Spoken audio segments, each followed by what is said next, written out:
You ever have one of those moments where you're standing in your kitchen, making breakfast, thinking life is actually going pretty good? Yeah, that was me last Tuesday, scrambling eggs, watching the sunrise over our century-old barn, completely unaware that in less than an hour I'd be watching bulldozers tear through my family's legacy like it was nothing but dirt. But let me tell you about the day I came home to find that our local HOA had decided my great-grandfather's historic barn would make a perfect spot for their luxury clubhouse.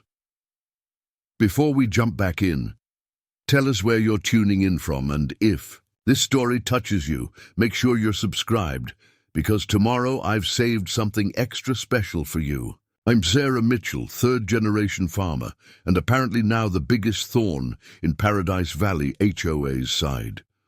Our farm's been here since 1923, back when this whole area was nothing but rolling hills and farmland as far as the eye could see. My great-grandfather built that barn with his own hands, taught my grandfather everything he knew right there in those fields, and eventually my dad took over, raising me among the apple orchards and hayfields. Now it's my turn, or at least it was, until the HOA decided they knew better.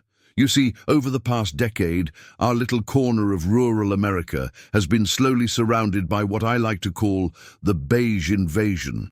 Cookie-cutter houses with perfectly manicured lawns and names like the Estates at Mountain View. Spoiler alert, there's no mountain and certainly no view. But we held our ground. Our 75-acre farm might stick out like a muddy boot at a black-tie gala, but it's ours, and we've got the papers to prove it. Last month I had to fly out to help my sister with her newborn in Colorado. Just a quick 2-week trip, I thought. Keep the farm running smooth with my trusted farmhand Miguel watching over things. Everything seemed fine during our daily check-ins. The crops were growing, the equipment was working, and life was continuing as normal. But that morning, standing in my kitchen, something felt off. Maybe it was the unusual amount of traffic on our normally quiet access road, or the distant sound of heavy machinery that seemed too close for comfort. I remember thinking, probably just another McMansion going up nearby. Boy, was I wrong. I walked out onto my porch, coffee in hand, ready to start my usual morning routine. That's when I saw them. 3 massive yellow bulldozers, like mechanical monsters, tearing into the heart of our property. And our barn, the one that had weathered almost 100 years of storms, the one where my dad taught me to drive a tractor, the one that still had my childhood height marks scratched into one of the support beams. It was already half gone. I dropped my coffee mug. It shattered on the porch steps, but I barely noticed. My legs were moving before my brain could catch up, running toward the destruction like somehow I could stop it with my bare hands. "Stop!" I screamed, waving my arms like a madwoman. "What the hell do you think you're doing?" The bulldozers ground to a halt, and out stepped a man in a pristine white hard hat and khakis, so clean you'd think he was heading to a golf course rather than a construction site. "Mrs. Mitchell," he called out, consulting his tablet, "we're right on schedule. The clubhouse foundation needs to be laid by Friday." Clubhouse? What clubhouse? This is private property, my property. I was shaking now, watching as pieces of my family's history lay scattered around us like broken memories. "Oh," he said, with all the concern of someone discussing yesterday's weather, "you didn't get the notice. The HOA board approved this location for the new Paradise Valley Community Center and Spa. Premium membership slots are already selling. Fast." He smiled, actually smiled, like he was doing me a favor. That's when I knew this wasn't just about a barn or a clubhouse. This was war. And if Richard Phillips, according to his name tag, and his HOA buddies thought they could just bulldoze over a century of family history for their luxury spa day dreams, they were about to learn exactly how stubborn a third-generation farmer can be. I pulled out my phone, hands still shaking with rage, and made 2 calls. First to the police to report the trespassing and destruction of property, and then to my lawyer, Jim Reynolds. Jim's the kind of attorney who looks like he sleeps in his suit and probably dreams in legal code. Perfect for what I was about to do. Because let me tell you something. They might have torn down our barn, but they just built themselves one hell of a problem. And this farmer, she's about to show them exactly what happens when you mess with the wrong family's legacy. You might think growing up on a farm means a simple life, just you, the land, and honest work. And maybe it used to be that way, back when my great-grandfather James Mitchell first staked his claim here in the valley. But let me tell you about what it means to be a farmer in 2025, especially when you're surrounded by people who think organic produce comes from a designer grocery store app. Our farm isn't just any piece of land. Beyond the weathered red barn, well, what's left of it now, we've got 75 acres of some of the most fertile soil in the state. Every spring, I can still hear my dad's voice. Sarah, this dirt right here, it's got more stories than any history book. He wasn't wrong. This land has fed 4 generations of our family, put 3 kids through college, and survived everything from the Dust Bowl to the farm crisis of the 80s. I took over the farm 5 years ago after Dad's arthritis got too bad for him to handle. The daily grind. He and Mom moved into a smaller place in town, close enough to visit, but far enough to let me make my own mistakes. And believe me, I made plenty at first. Like the time I tried to modernize our irrigation system and flooded half the lower field. But I learned, adapted, and eventually turned our traditional family farm into something that could thrive in today's world. We've got contracts with local restaurants, a thriving farmers market business, and even started one of those trendy farm-to-table subscription services. The barn, that beautiful historic barn they just destroyed, wasn't just some rustic decoration. It was our main storage facility, equipment shelter, and housed our small farm store where locals could buy fresh produce directly from us. Last year, when the Paradise Valley Development Group started buying up neighboring farms, I knew trouble was coming. First came the letters, thick envelopes full of glossy brochures showing luxury living in a rural setting. Then the phone calls, each offer higher than the last. Think about it, Miss Mitchell, they'd say. You could retire tomorrow, live anywhere you want, but they didn't understand. How could they? To them, this was just prime real estate, another plot on their expansion maps. To me, this land holds every important memory I have. That oak tree by the creek, that's where Dad taught me to fish. The rolling hill behind the house, that's where Mom would spread out a blanket for our summer picnics. And that barn was where my grandfather spent his last day, sitting in his favorite chair, watching the sunset through the wide doors, telling me stories about the old days. I remember the day the first development went up, the estates at Paradise Valley. Watching those cookie-cutter houses sprout up like invasive weeds was hard enough, but then came their rules. Oh, the rules. First, they complained about our roosters being too loud. Then it was about the smell of fertilizer.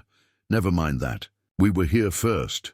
Never mind that this was agricultural land long before they decided to plant their manicured lawns and infinity pools. Preparing and narrating this story took us a lot of time, so if you are enjoying it, subscribe to our channel. It means a lot to us. Now back to the story. I tried to be diplomatic at first. Invited them to the farm, showed them what we do, how we do it. Some got it, started buying our produce, became regular customers. Others joined the HOA board. And now, here we are, with half my barn in splinters because apparently their need for a spa is more important than a century of agricultural history. But here's what they don't understand about farmers. We're not just stubborn, we're resilient. Every year, we put seeds in the ground knowing we might lose everything to a late frost or an early storm. We fix our own equipment, solve our own problems, and when something breaks, we build it back stronger. My great-grandfather didn't just build that barn. He built it to last. He built it through the Great Depression, using materials he could afford, paying his neighbors in produce when money was tight. That's the legacy they're trying to bulldoze. Not just wood and nails, but 100 years of determination, community and survival. They might have fancier lawyers and bigger budgets, but I've got something they'll never understand. Roots that go deeper than any foundation they could pour. So yeah, maybe I'm just one farmer against their entire board of directors. Maybe they think their money and influence will eventually wear me down. But they're about to learn what Dad always said. The strongest trees bend in the storm, but their roots hold firm. And my roots, they run 4 generations deep in this soil. Tomorrow, I'll meet with my lawyer and we'll start fighting this thing properly. But tonight I'm sitting on my porch, looking at what's left of our barn and making a promise, not just to myself, but to every generation of Mitchells that came before me. This isn't over, not by a long shot. I remember when the only neighbors we had to worry about were the Johnsons and their wandering cattle. That was barely 10 years ago, though it feels like another lifetime now. Back then, our biggest concern was whether we'd get enough rain in April or if the early frost would threaten the apple trees. The landscape was different too, rolling farmland as far as the eye could see, dotted with old barns and silos that had stood watch over these fields. For generations, the change didn't happen overnight. It started small, almost imperceptible at first. A land for sale sign here, a surveyor's stake there. The Henderson family sold their dairy farm first. Can't blame them, really. Their kids had no interest in taking over, and the offer they got was too good to refuse. Within 6 months, the old pasture where their Holsteins used to graze was transformed into Phase 1 of Paradise Valley Estates. That's when the real changes began. The night sky started getting a little less dark, streetlights from the new development bleeding into what used to be perfect stargazing territory. The morning symphony of roosters and tractors was gradually replaced by the beeping of construction, vehicles and the steady hum of landscaping equipment.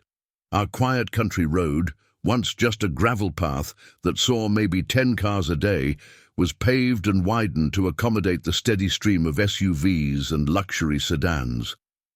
The developers were clever, I'll give them that. They marketed these new homes as luxury rural living, all the charm of country life with none of the actual farming. The brochures showed happy families picnicking in perfectly manicured fields, no mention of the manure smell or the early morning machinery noise that comes with actual agriculture. They even used our farm in their promotional materials without permission. Historic farmland views, their website proclaimed, right next to a photo of our barn. The irony of them destroying that same barn for their clubhouse isn't lost on me. 4 years ago, when they built the meadows at Paradise Valley, which required bulldozing the last actual meadow in the area, they established the HOA. At first, they claimed it was just to maintain property values and community standards. In the new development, live and let live, they said. But their influence kept creeping outward, like kudzu taking over a fence line. It started with friendly suggestions about our property maintenance. Then came the complaints about our farm stand, apparently having customers drive down their road to buy fresh produce was increasing traffic congestion. Never mind that their construction trucks had been kicking up dust and blocking access for months. The real turning point came last year when Richard Phillips, yes, the same Richard who's now overseeing the destruction of our barn, became HOA president. Suddenly every aspect of our farm operation was under scrutiny. We got citations for everything from excessive agricultural equipment visibility to non-conforming structural aesthetics. Their fancy way of saying our barn didn't match their beige and grey colour scheme. I watched as other holdout farmers in the area gradually gave in. The Thompsons sold their orchard last spring. It's now a parking lot for the community tennis courts, Old Man Jenkins' pumpkin patch, where generations of local kids pick their Halloween pumpkins. That's being graded for luxury townhomes. Each sale emboldened the HOA more, made them more aggressive in their expansion plans. They even tried to change local zoning laws, pushing for our area to be reclassified from agricultural to residential. I fought that battle at every town hall meeting, bringing records, showing our farm's historical significance, environmental impact studies, proving the importance of maintaining agricultural land, and petitions signed by community members who valued having a working farm in their midst. We won that round, barely, but I should have known they'd find another way. The most frustrating part: many of the new residents actually support us. They love having access to fresh, local produce. Their kids enjoy watching the tractors work and seeing how food is actually grown. Some even volunteer during harvest season, discovering for the first time in their lives where their food comes from. But the HOA board, they see us as an obstacle to their vision of suburban perfection. I've watched as they've slowly transformed our rural community into what they call premium living space. Each new development has a more pretentious name than the last: the Reserve, the Estates, the Sanctuary. Funny how none of them acknowledge what was actually here before: working farms that fed this community for generations, and now here we are. I'm standing in my kitchen, looking out over what used to be a peaceful agricultural valley, now a maze of cul-de-sacs and matching rooflines. The morning sun that used to rise over cornfields now glints off solar panels and swimming pools. And my barn, the last original structure in the valley besides our farmhouse, is being reduced to splinters, because apparently what this community really needs is another place to do yoga and sip overpriced coffee. Well, if they think this farm girl is going to stand by and watch a century of agricultural heritage disappear under their bulldozers, they've got another thing coming. This isn't just about a barn anymore. It's about preserving something real in a world that's becoming increasingly artificial. And I plan to show them exactly what farm-grown determination looks like. My trip to Colorado hadn't been planned. When my sister Emma called, voice shaking, saying she needed help with the new baby and her postpartum depression was getting worse, there wasn't even a question. You drop everything for family. That's another lesson from Dad that stuck with me. Miguel, my farm manager of 8 years, assured me he could handle things. "Go take care of your sister, Miss Sarah," he said, already making lists of what needed to be done. "The farm will be here when you get back." Looking back, I should have been suspicious when the HOA board seemed so interested in my travel dates. Richard Phillips had stopped by the farm store the week before, something he'd never done before, asking casual questions about my plans. 2 weeks in Colorado. How nice. And your worker? Miguel, is it? He'll be handling everything? At the time, I was too preoccupied with preparing for my trip to notice the calculated look in his eyes. The 2 weeks with Emma were intense, but necessary. Between helping with my new nephew, making sure she ate properly, and coordinating with her doctors, I barely had time to check my phone. Miguel's daily updates were reassuring. Routine maintenance, regular deliveries, nothing unusual. Well, he did mention more surveyors around the property, but that had become so common I barely registered it. My flight home was delayed, turning what should have been an early afternoon arrival into a late-night journey. The Uber driver who brought me from the airport seemed confused by my address. "You sure about this?" he asked, peering through the darkness at my farmhouse.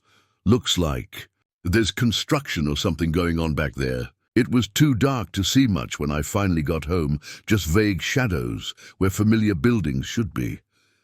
The security light on the barn wasn't on, but I figured Miguel had probably turned it off to save electricity. Exhausted from travel and 2 weeks of emotional heavy lifting with Emma, I dragged my suitcase inside and fell into bed without even unpacking. That night, I had strange dreams, the kind where something's wrong, but you can't quite put your finger on it. The usual night, sounds were different.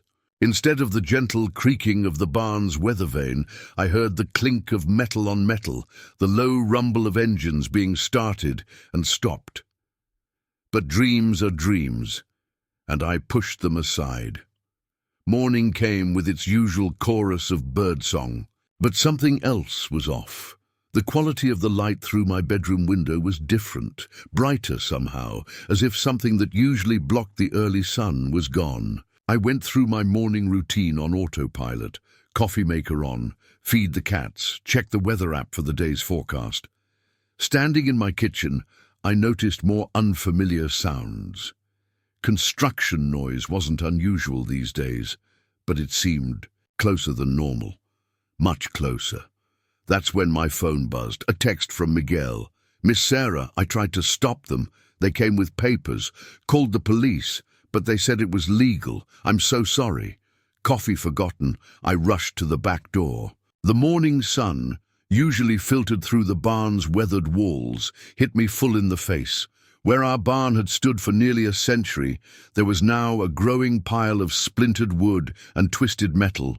3 massive bulldozers were already at work, pushing the remains of my family's history into neat piles while men in hard hats consulted blueprints spread across the hood of a shiny pickup truck. My legs went weak. This had to be another dream, a stress-induced nightmare. I pinched myself hard, but the scene didn't change. The barn, the heart of our farm, the building that had survived the Great Depression, 2 world wars, countless storms, and the changing of 4 generations, was being systematically destroyed. Through the shock, details started registering. New survey stakes with bright pink ribbons marked out a perfect rectangle where the barn had stood. A sign, obviously newly installed, proclaimed "Future Home of the Paradise Valley Club and Spa, Members Only." Stacks of building materials were already being unloaded from flatbed trucks, as if they couldn't wait to erase every trace of what had been there before. Miguel's truck came racing up the access road, gravel flying. He jumped out, still in his work clothes from the morning chores, talking fast in a mix of English and Spanish. "They showed up at dawn, Miss Sarah. Had all these papers, said it was approved by the county. Called the police, but they said the permits were in order. I took pictures of everything, filmed it on my phone. But I was already moving, rage pushing aside the shock, my boots crunching over scattered splinters that used to be our barn's front door. 100 years of history destroyed in a matter of hours while I was sleeping less than 100 yards away. The calculator in my head was already running numbers. How many laws had they broken? How many permits had they faked? How much evidence would we need? One thing was certain. Richard Phillips and his HOA cronies had just made the biggest mistake of their lives. They might have torn down our barn, but they were about to learn why you don't mess with a farmer who has nothing left to lose. The human brain is funny about trauma. In that first moment, standing there in my work boots and yesterday's travel clothes, I couldn't process the full scope of what I was seeing. Instead, my mind latched onto small details, the way the morning sun glinted off the nails scattered across the dirt, the torn corner of the Mitchell family farm Est, 1923 sign poking out from under a pile of debris, the perfect untouched coffee mug still sitting on my kitchen counter while my world fell apart outside. Then it hit me all at once, like a physical blow. The enormity of what they'd done crashed over me in waves. That barn wasn't just a building, it was our family's archive, our history written in wood and metal. The initials my grandfather had carved into the support beam when he was 12. The height marks on the doorframe, where Dad had measured me every birthday until I was taller than him. The secret compartment behind the tool rack where my great-grandfather had hidden his prized pocket watch during the Depression. All gone. reduced to splinters and twisted metal by people who probably thought they were doing us a favor by modernizing the property. I must have made some sort of sound, not quite a scream, not quite a sob, because Miguel touched my shoulder, steadying me. "Miss Sarah," he said quietly, his phone still recording, "there's more." He pointed to where two men in suits were examining what looked like architectural drawings laid out on a portable table near the property line. My feet were moving. Before my brain caught up, anger propelling me forward. The closer I got, the more details emerged. Pristine suits that had never seen a day of real work, designer watches probably worth more than our monthly farm income, and, most infuriatingly, coffee cups from that overpriced cafe in the new development, the one that had complained about our farm stand lowering property values. "What the hell do you think you're doing?" My voice came out steadier than I felt, years of dealing with difficult suppliers and angry customers kicking in automatically. The men looked up, and I recognized one immediately. Richard Phillips, HOA president and self-proclaimed community visionary. Ms. Mitchell. His smile was practiced, professional, the kind that never reaches the eyes. "Welcome back. I trust your trip was pleasant." As if we were meeting for coffee, as if my family's legacy wasn't being demolished 50 feet away. Pleasant?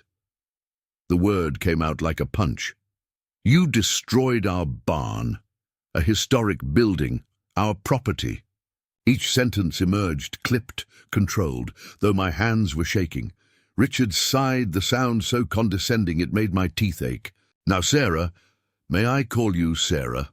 Let's be reasonable. That old structure was a liability, an eyesore, really. The HOA board has unanimously approved this location for our new community center.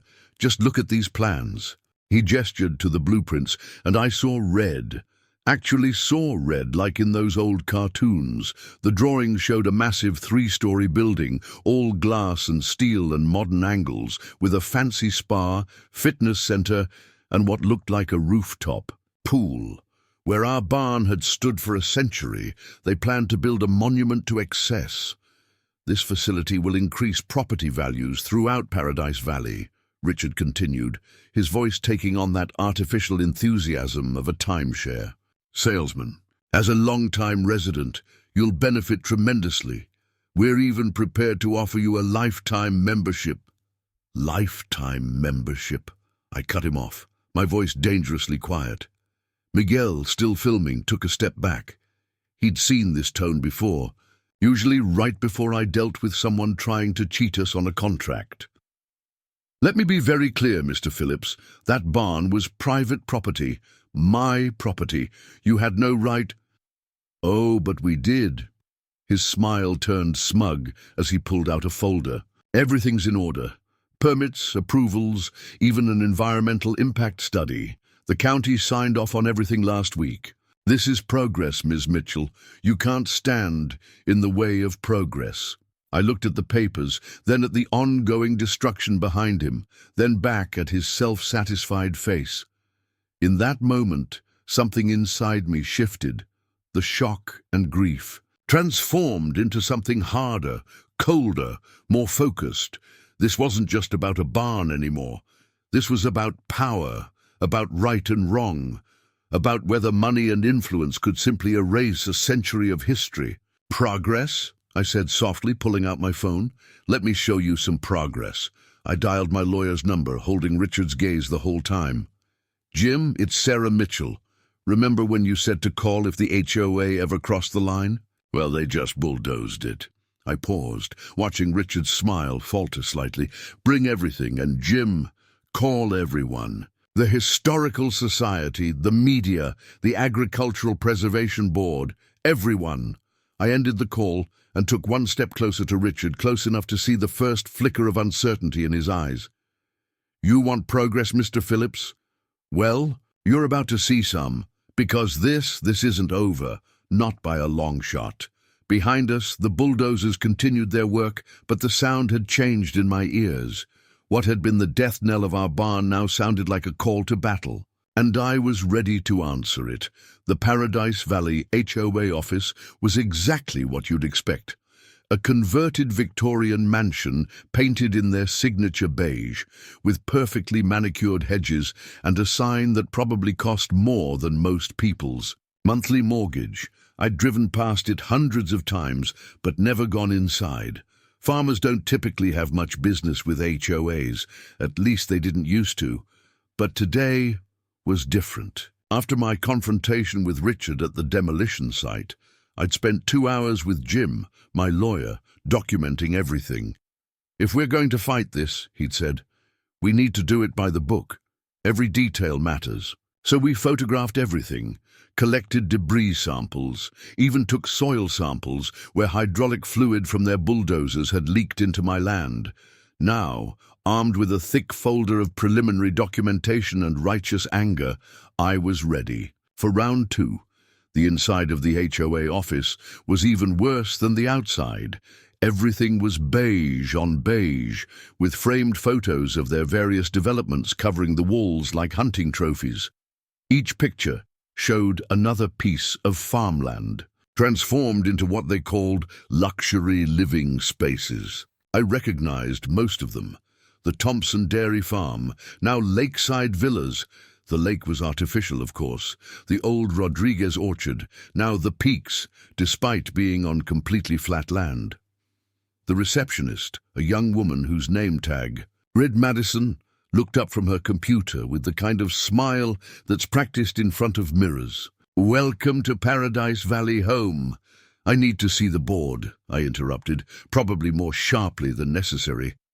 "Now." Her smile flickered but held. "The board is in their monthly planning meeting. If you'd like to schedule an appointment." "Perfect." "They're all in one place." I started toward the double doors marked Conference Room A, my boots leaving muddy prints on their pristine carpet. Behind me, Madison was saying something about procedures and protocols, but I was past caring about their rules. They certainly hadn't cared about proper procedures when they destroyed my barn. Through the door's frosted glass, I could see several figures seated around a large table. Without knocking, I pushed them open. The conversation inside stopped mid-sentence. As every head turned toward me, Richard Phillips sat at the head of the table, looking for all the world like a king holding court. "Ms. Mitchell," he said smoothly, "this is a closed meeting. If you'd like to address the board, you'll need to submit a formal request, like the formal request you submitted before demolishing my barn." I dropped my folder on their polished table with a satisfying thud. "Or the formal notice you were required by law to provide before entering private property." The room temperature seemed to drop several degrees. Around the table, board members shifted uncomfortably in their ergonomic chairs. These people weren't used to confrontation. Their version of conflict probably involved strongly worded emails about improper lawn maintenance. "Sarah," Richard's voice took on that condescending tone again, "we've been over this. All proper procedures were followed. The permits..." "The permits?" I pulled out my phone, pulling up the photos Jim and I had taken. "You mean these permits?" "The ones dated last week, for a property you don't own." I started laying printed copies on the table. "Or maybe you mean these surveys, which conveniently ignore the property lines that have been established for a century." A woman in a blue blazer, I recognized her as Patricia Whitmore, the board's vice president, cleared her throat. "Mr. Phillips, perhaps we should..." "It's all completely legal," Richard cut her off, but I caught the quick warning glance he shot her. "Our lawyers..." "Your lawyers?" I laughed, but there was no humor in it. "Well, my lawyers, and yes, that's plural now, have some thoughts about that. So do the State Historical Preservation Society, the County Agricultural Board, and several other organizations that are very interested in how an HOA managed to demolish a historic building without proper authorization." That got their attention. Around the table, faces paled. These people understood lawsuits and bad publicity. It was probably their worst nightmare. Now, I planted both hands on their expensive table, leaning forward. "Here's what's going to happen. You're going to stop all construction immediately. You're going to have your bulldozers and equipment off my land by sundown. And then you're going to pray that when this is all over, you still have jobs and reputations left. Richard stood up, his chair rolling backward. Are you threatening us, Ms. Mitchell? Threatening? No, Mr. Phillips, I'm promising you. You thought you could steamroll over a simple farmer, destroy a century of history, and what? We'd just roll over. And accept it? Well, you picked the wrong farmer and the wrong fight. I turned to leave, then paused at the door. Oh, and Richard, you might want to check your phone. I hear the local news is very interested in this story. Something about historic barn demolished by ruthless developers. They should be running it at 6. As I walked out, I heard the explosion of voices behind me, the panic setting in as they realized what was coming. Madison watched wide-eyed as I passed her desk, tracking more mud on their precious carpet. Outside, the summer sun was bright and harsh, but for the first time since seeing my destroyed barn, I felt a glimmer of hope. They had money and influence. Sure, but I had truth, right? And a whole lot of angry farmers on my side. The battle was just beginning. Richard Phillips hadn't always been the villain of Paradise Valley. 5 years ago, he was just another real estate developer with big dreams and bigger promises. I remember the first time I saw him at a town hall meeting, all polished charm and practiced sincerity, talking about preserving rural character while embracing progress. Back then, he was selling a vision of harmony between old and new, farms and developments coexisting in perfect balance.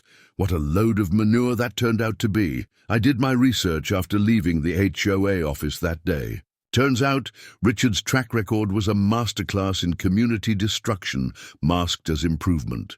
Before Paradise Valley, he'd transformed 3 other rural communities across the state. The pattern was always the same.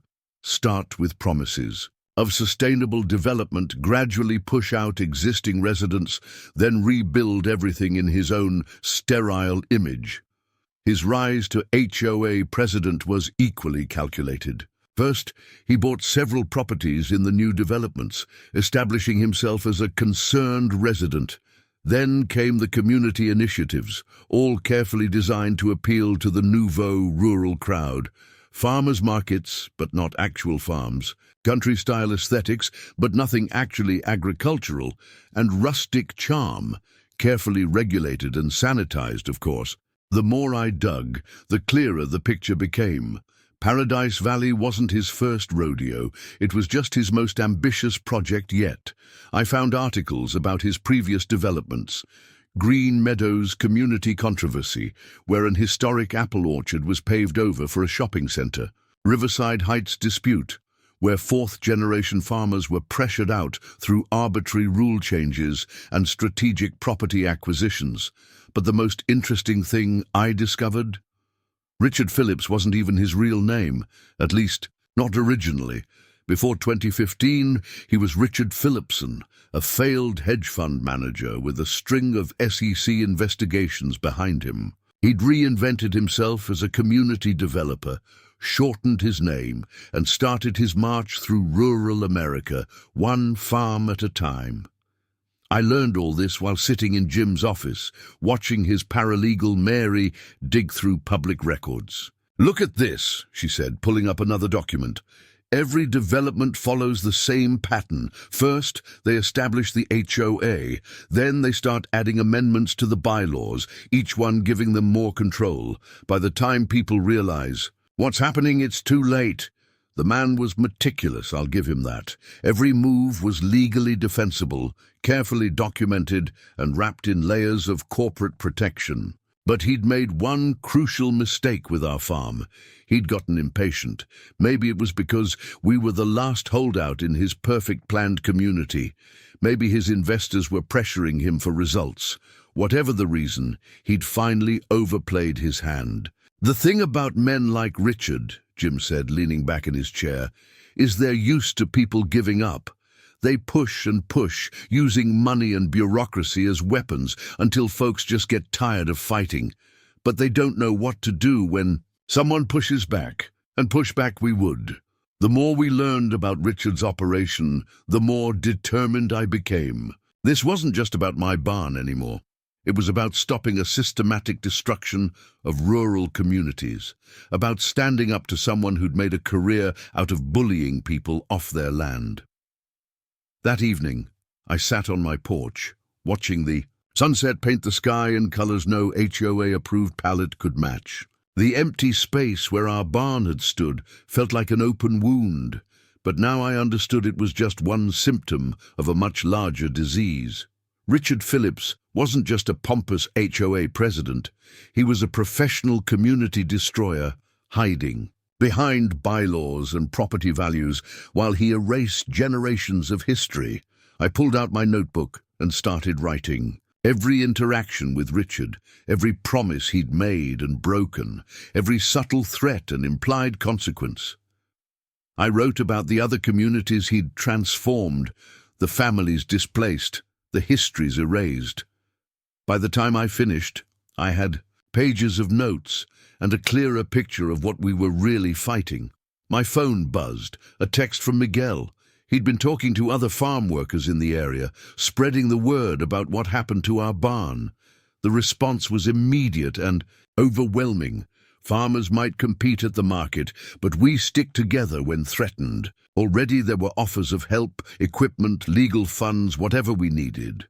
Richard Phillips might have thought he was just dealing with one stubborn farmer and an old barn. He was about to learn he'd kicked a hornet's nest. Because while he had money and influence, we had something stronger. Community. Real community, not the artificial kind he created with his planned developments and regulated aesthetics. I looked at the demolition site one more time, remembering Richard's smug smile when he talked about progress. Well, he wanted to play hardball. Fine, but he was about to learn that farmers don't just grow crops, we grow stronger through adversity. And unlike his artificial communities, our roots run deep. Tomorrow we'd start the legal battle in earnest. But tonight I had some calls to make. It was time to show Richard Phillips what real community solidarity looks like. He might have won the first round with his surprise demolition, but this fight was far from over. The first real confrontation with Richard Phillips came sooner than expected. I was documenting the demolition site the next morning, taking detailed photos of every violation I could find. And believe me, there were plenty, when his shiny black SUV pulled up, kicking up dust on our access road. "Ms. Mitchell," he called out, emerging from his climate-controlled bubble into the actual world of dirt and consequences. "I think it's time we had a proper conversation." He was wearing what I assumed was his idea of casual clothing. Pressed, khakis and a polo shirt that probably cost more than a month's worth of feed for our livestock. I kept taking photos, particularly of the hydraulic fluid stains seeping into our soil. "Funny, I thought proper conversations happen before you demolish someone's property, not after," he sighed. That practiced sound of someone used to dealing with what he considered difficult people. "Sarah, may I call you Sarah? I think there's been a misunderstanding. The board's decision was completely above board. We have all the necessary falsified permits," I interrupted, finally turning to face him. "Backdated approvals, or maybe you mean the environmental impact study that mysteriously doesn't mention the historic status of the building you destroyed." A flicker of something, concern, annoyance, crossed his face before the professional mask slipped back into place. "These accusations are counterproductive. We're trying to improve the community, modernize it. Surely you can see the benefits of progress." "Progress?" I gestured to the wreckage behind me. "Is that what you call this? Destroying a century of history for your little vanity project?" "The Paradise Valley Club and Spa will be a state-of-the-art facility," he pressed on, pulling out a glossy brochure from his back pocket. "Look at these renderings. The property values in this area will soar. Your farm's worth alone could triple." I looked at the brochure, then back at him. "You really don't get it, do you? This isn't about money. That barn wasn't just a building. It was my family's history. 4 generations of Mitchells worked in there, stored their harvests, sheltered their animals. You can't just erase that and replace it with a spa. History. He actually laughed, though it didn't reach his eyes. This is exactly the kind of sentimental thinking that holds communities back. Times change, Sarah. Adapt or get left behind. Like the communities you improved before this one, Richard, or should I say Richard Phillipson. The name hit him like a physical blow. His perfect posture faltered for just a second. Green meadows, riverside heights. How many farms have you destroyed in the name of progress? His smile disappeared entirely. You've been doing your homework. Did you think I wouldn't?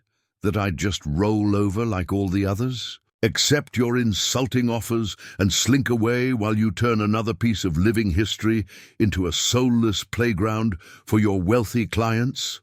He took a step closer, voice dropping. Be careful, Ms. Mitchell.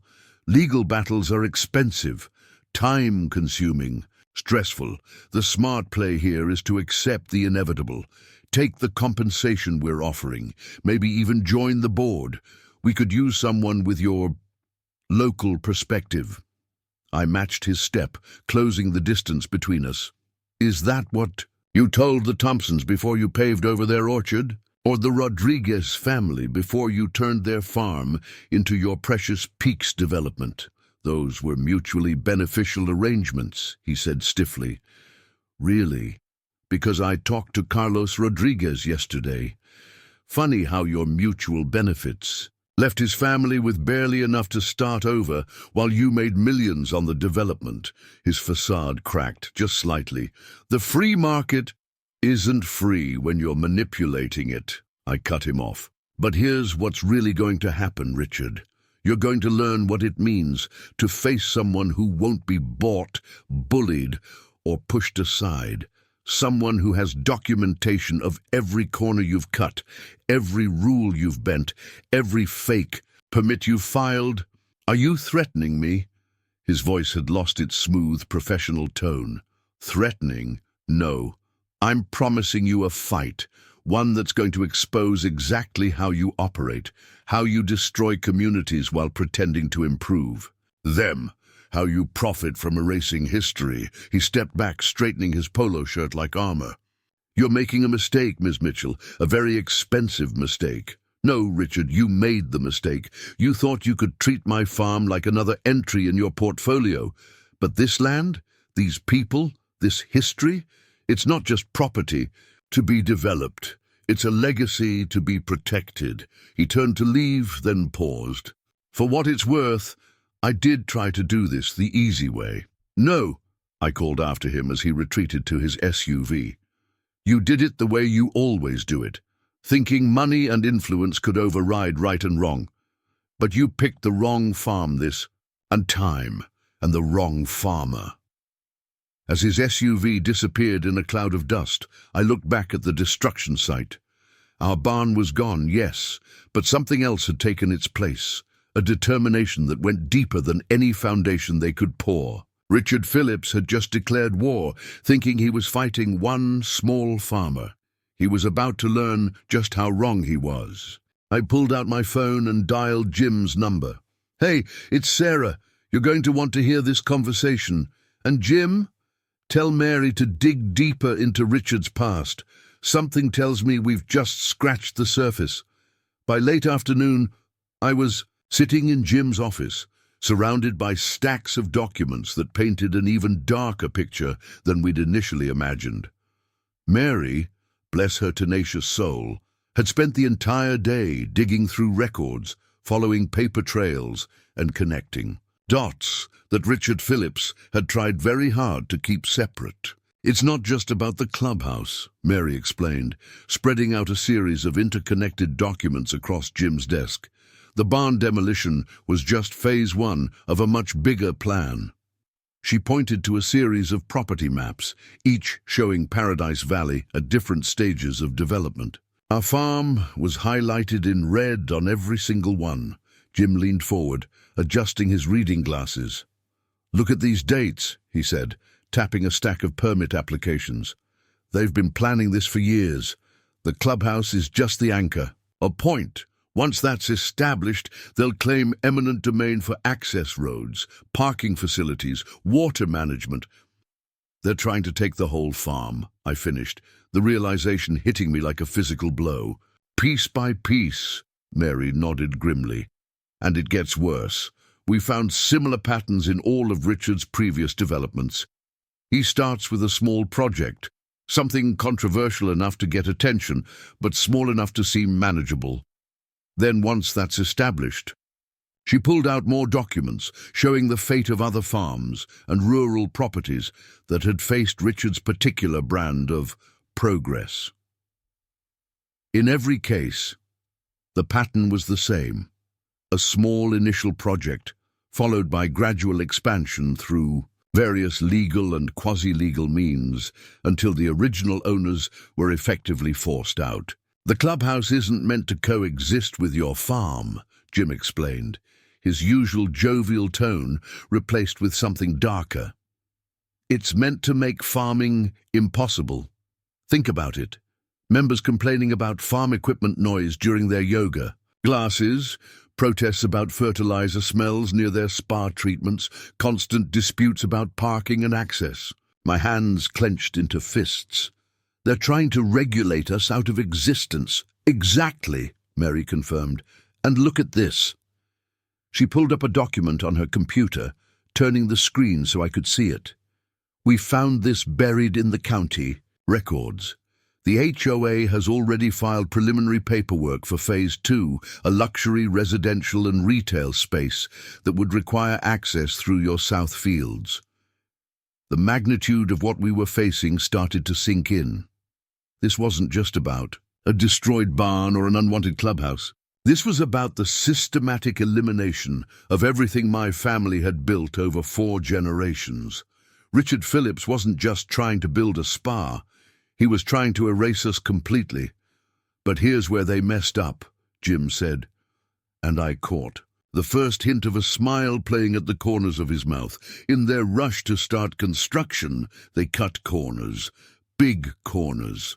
He started laying out violations one by one: falsified environmental impact studies, backdated permits, forged signatures on community approval documents, and my personal favorite, they began demolition without proper asbestos testing on a building from the 1920s. "The barn didn't have asbestos," I pointed out. "Doesn't matter," Jim replied, his smile growing. "The law requires testing before demolition of any structure that age. By skipping that step, they violated federal regulations, and that opens up a whole new avenue of legal action." Mary jumped in. "Plus, we found discrepancies in their financial filings. The money for this project? It's coming from a web of shell companies, all leading back to some very interesting offshore accounts. The SEC might have some questions about that." I sat back, trying to process everything. The barn demolition, which had seemed like such a devastating blow just days ago, was actually Richard's first major mistake. In his rush to start his grand plan, he'd gotten sloppy, left evidence, created a paper trail. "So what do we do?" I asked, looking between Jim and Mary. Jim leaned back in his chair, a look I recognized crossing his face, the look of a lawyer who smells blood in the water. "We fight. Not just to stop the clubhouse, but to expose the whole operation. We're not just protecting your farm anymore, Sarah. We're fighting to stop this from happening to anyone else." "And we're not alone," Mary added, pulling up even more documents. "I've been in touch with farmers from Richard's previous developments. Once they heard what was happening here, well," she smiled, "let's just say they're very interested in helping us build our case. The stakes had changed. This wasn't just about saving my farm anymore. It was about stopping a systematic attack on rural communities, about exposing a pattern of destruction masked as development, about standing up to people who thought their money gave them the right to erase history." I stood up, feeling more determined than ever. "All right," I said. "Where do we start?" Jim gathered up the key documents, sliding them into a folder. First, we file injunctions, multiple ones. Environmental, historical preservation, property rights violations. We hit them from every angle. Then, we go public. Richard's been able to operate in the shadows because nobody saw the bigger picture. Time to change that. Looking at the evidence. Spread across Jim's office, I finally understood what we were really fighting for. This wasn't just about one farm or one barn. This was about protecting a way of life that was being systematically destroyed by people like Richard Phillips, one development at a time. And for the first time since seeing our barn reduced to rubble, I felt something new, not just anger or determination, but hope. Richard Phillips had picked this fight thinking he was dealing with one small farmer. Instead, he'd just exposed his entire operation to exactly the wrong people. The real battle was just beginning. The drive home from Jim's office that evening was surreal. The setting sun painted the sky in shades of orange and purple, the kind of sunset my grandfather used to say was good growing weather. But instead of appreciating the view, my mind was racing with everything we'd discovered. I pulled over at Wilson's Point, an old overlook that gave a perfect view of the valley. From up here, you could see everything, our farm, the encroaching developments, and the stark contrast between the two worlds. The demolished barn site stood out like an open wound on the landscape, with construction equipment still parked around it like vultures. Taking out my notebook, I started doing what farmers do best, making plans. Jim had given me a lot to think about, and if we were going to fight this battle properly, we needed strategy. Not just emotion and righteous anger, but careful, deliberate planning. Know your ground before you plant your seeds, Dad always said. Right now, my ground was shifting beneath my feet, but that didn't mean I couldn't find solid footing. First things first, documentation. I began listing everything we needed to record and preserve. Photos of every inch of the demolition site, soil samples from where their equipment leaked, video evidence of any continued trespassing, records of every interaction with Richard and his people, testimony from neighboring farmers, historical documentation of the barn. My phone buzzed. A text from Miguel. "Miss Sarah, they're bringing in more equipment, big stuff, looked like foundation tools. They were moving fast, trying to establish facts on the ground before we could stop them." Classic Richard Phillips playbook, according to what we'd found in his other developments. But this time, his rush would work against him. I called Miguel back. "Don't engage with them," I said, "but document everything. Every truck, every piece of equipment, every worker, names, companies, license plates, everything." "Already on it," he replied. "The Ramirez boys from the next farm over are helping. We've got cameras set up covering every angle." Good old Miguel.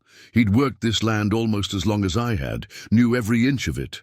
More importantly, he knew every farmer worker and hand in the valley. If anyone could help us gather intelligence, it was him. Back to my notebook. We needed to think bigger than just the immediate fight. Richard's pattern was to overwhelm his opponents with multiple fronts of attack. Legal, financial, regulatory. We needed to be ready for all of it. Resources. That was the next big question. Legal battles aren't cheap, and Richard had deep pockets. But we had something he didn't. A community. I started making another list. Local farmers who'd offered support. Historical preservation societies, environmental protection groups, agricultural advocacy organizations, media contacts, county commissioners who weren't in Richard's pocket. My phone buzzed again. This time, an email from Mary. She'd found more dirt on Richard's previous developments, including testimonies from families who'd lost their land. Each story followed the same pattern, but each also contained valuable information about his tactics, his weaknesses, his pressure points. The sun had set completely now, the valley below transformed into a landscape of shadows and artificial lights. The development's street lamps created a harsh boundary line between their world and ours. Soon, they'd try to push that line further, erasing more of our history with their artificial version of rural life. But not this time. This time, they'd face resistance they hadn't counted on. I started the truck and headed home, my mind clearer than it had been since the demolition. We couldn't fight Richard head-on. He had too much money, too much influence. For that, but we could fight smart, use his own tactics against him, turn his rush to develop into evidence of misconduct. Pulling into our driveway, I saw Miguel's truck still parked near the demolition site, his camera occasionally flashing. As he documented the nighttime activities, the construction lights they'd set up cast long shadows across our fields, making the whole scene look alien and wrong. Inside the house, I spread my notes across the kitchen table, the same table where 4 generations of Mitchells had planned their plantings, discussed their harvests, and made decisions about the farm's future. Now it would serve as the command center for our biggest fight yet. One thing was clear: we couldn't stop Richard's next move if we didn't know what it was. We needed more information, more documentation, more evidence. And while Jim worked the legal angle, while Mary dug through records, I could focus on what farmers do best, working the land. Every inch of soil they disturbed, every regulation they violated, every line they crossed would become ammunition in our fight. Tomorrow, we'd start pushing back. But tonight was for planning, for thinking, for preparing. Richard Phillips thought he had all the power, all the advantages. But he'd forgotten something crucial. Farmers play the long game. We know that you can't rush a harvest, can't force the seasons to change on your schedule.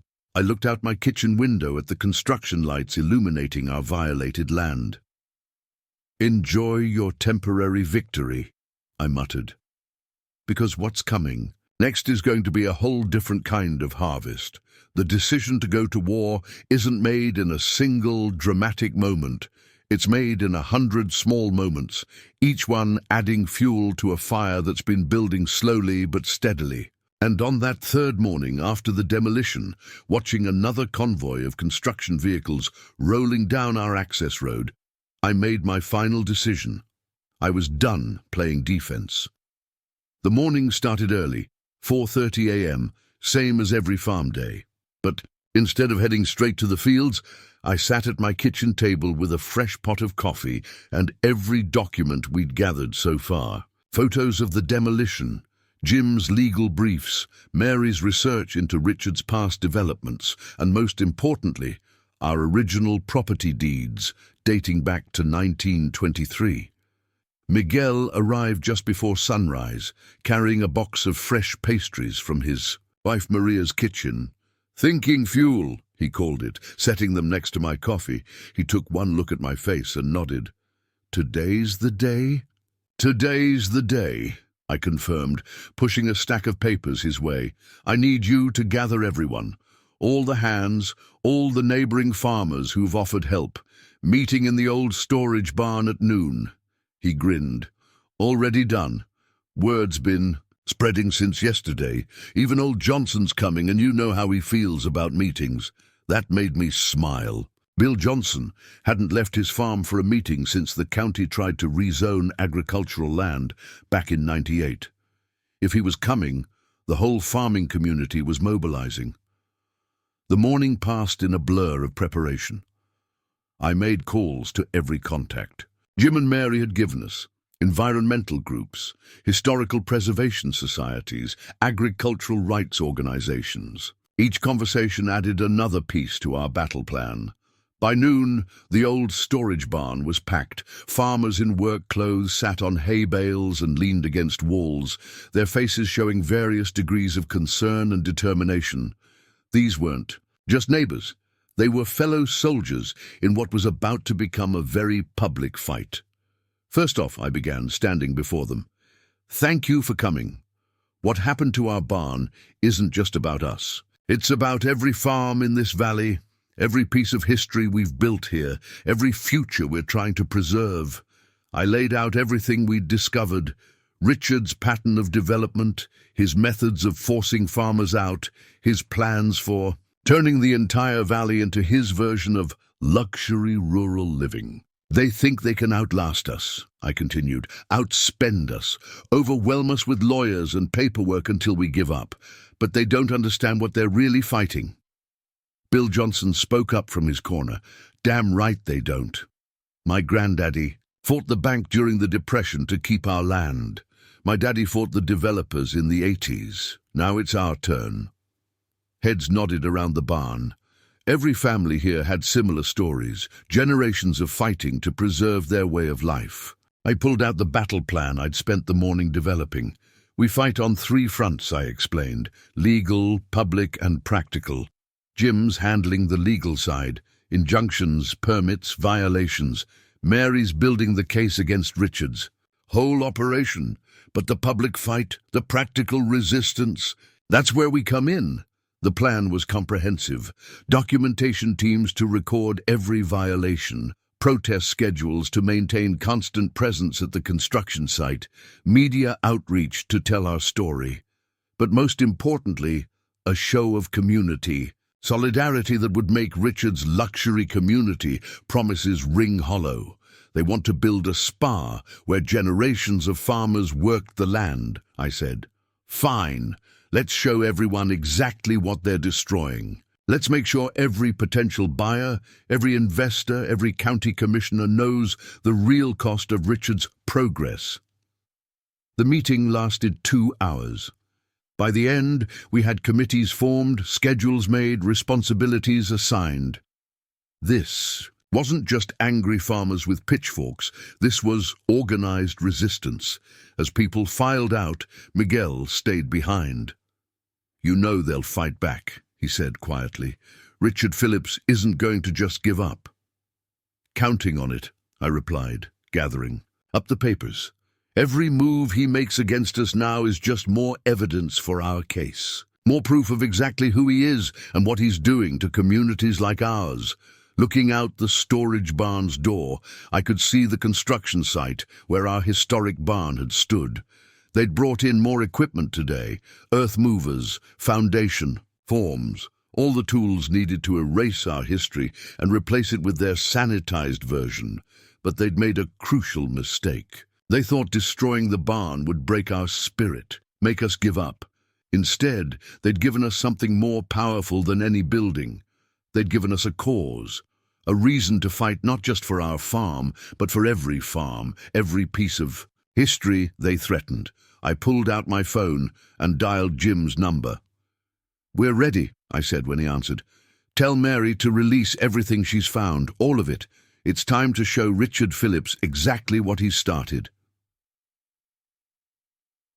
The war for Paradise Valley was about to begin in earnest. And this time, we weren't just fighting for a barn. We were fighting for our very way of life. Jim's law office looked more like a war room when I arrived the next morning. Every available surface was covered with documents, maps, and photographs. 3 laptops were set up on his desk, each displaying different aspects of our case. Mary had commandeered the conference room next door, turning it into what she called the evidence hub. Good morning, Sarah, Jim greeted me, not looking up from the document he was studying. Remember when I said Richard had made mistakes? Well, he made more than we thought, a lot more. Mary burst in, carrying yet another stack of papers. Her usually neat appearance was slightly disheveled, with a pencil stuck behind her ear and coffee stains on her sleeve. You're not going to believe what I found last night, she announced, spreading the papers across Jim's desk. Those permits they claim to have? Not just falsified, they're complete fabrications. The permit numbers don't even exist in the county's system. Jim finally looked up, his reading glasses perched on the end of his nose. They got sloppy, overconfident. When you've gotten away with something for so long, you start cutting corners. I picked up one of the permits, examining the official-looking, but apparently meaningless numbers. How did they think they'd get away with this? Because they usually do, Mary answered, pulling up something on her laptop. Look at this pattern. In every previous development, they started construction so quickly that by the time anyone checked the permits, it was too late. They'd already established facts on the ground, as they call it. Jim nodded. It's a calculated risk. They figure the cost of paying fines or settling disputes after the fact is less than the profit they'll make from the development. But this time, he smiled, a predatory expression I'd never seen on his usually jovial face. This time we caught them in the act. The next few hours were a crash course in property law, environmental regulations, and historical preservation statutes. Jim had brought in specialists, an environmental lawyer named Patricia Chen, a historical preservation expert named Dr. Marcus Thompson, and a forensic accountant called Jack Weber. Patricia spread out a series of satellite images showing our property. The environmental violations alone are staggering, she explained, pointing to various marked areas. Unauthorized earth moving in protected watersheds, potential contamination from demolition debris, disruption of established wildlife, corridors. And that's just what we can see from above. Dr. Thompson was equally animated about the historical aspects. Your barn wasn't just old, it was historically significant. The construction techniques used, the architectural features. It was a perfect example of early 20th century agricultural architecture. Its destruction without proper documentation and preservation assessment violates at least 6 different preservation statutes. But it was Jack, the forensic accountant, who delivered the most interesting findings. The money trail is fascinating, he said, pulling up complex financial diagrams. Richard's development company isn't just one entity. It's a web of shell companies, each one designed to shield the others from liability. But here's where it gets interesting. He pointed to a series of transactions. They're using the same money multiple times. What do you mean? I asked, trying to follow the complicated flow of funds. They're showing the same capital assets on multiple project applications, Jack explained. It's like writing checks from an account you know is empty, but doing it so fast that nobody notices until it's too late. It's not just unethical, it's potentially criminal. Jim leaned back in his chair, absorbing all this information. So we have environmental violations, historical preservation violations, fraudulent permits, and possible financial fraud. Plus, the basic property rights violations and illegal demolition. He looked at me. Sarah, they haven't just opened the door for us to fight back. They've knocked down the whole wall. Mary, who had been typing furiously on her laptop, spoke up. And there's more. I've been in contact with families from Richard's previous developments. Once they heard what was happening here, they started sending me everything they had. Documents, correspondence, photos. The pattern is identical, but they were all isolated. Nobody connected the dots before. Until now, Jim finished. He gathered us all around his desk. Here's what we're going to do. First, we file for an immediate stop work order. Multiple ones actually under different statutes. Then, we start the formal complaints, environmental, historical, financial. We hit them from every angle all at once. Won't they see it coming? I asked. Oh, they'll see it coming, Jim smiled. But that's the beauty of it. They're in so deep now, they can't back out. Every day they continue construction, they dig themselves deeper into violations. And Richard's too proud, too invested to stop. Think of it like planting, Mary added, knowing I'd appreciate the farming metaphor. We're not just planting one crop, we're planting an entire season's worth. Some will sprout quickly, others will take time to mature, but they'll all come up eventually.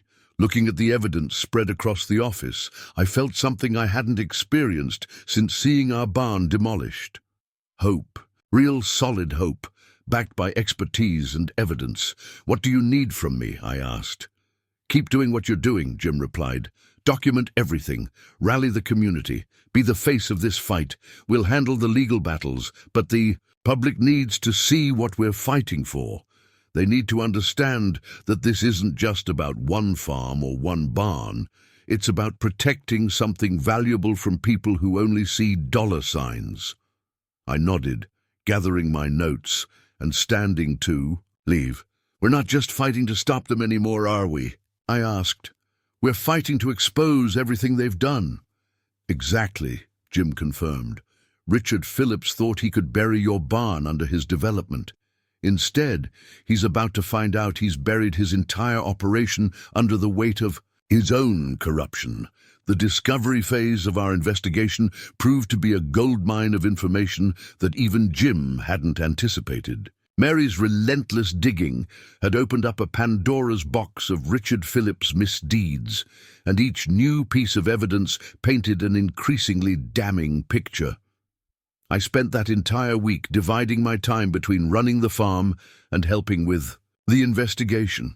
Every morning started in the fields, making sure our actual crops didn't suffer while we fought this battle.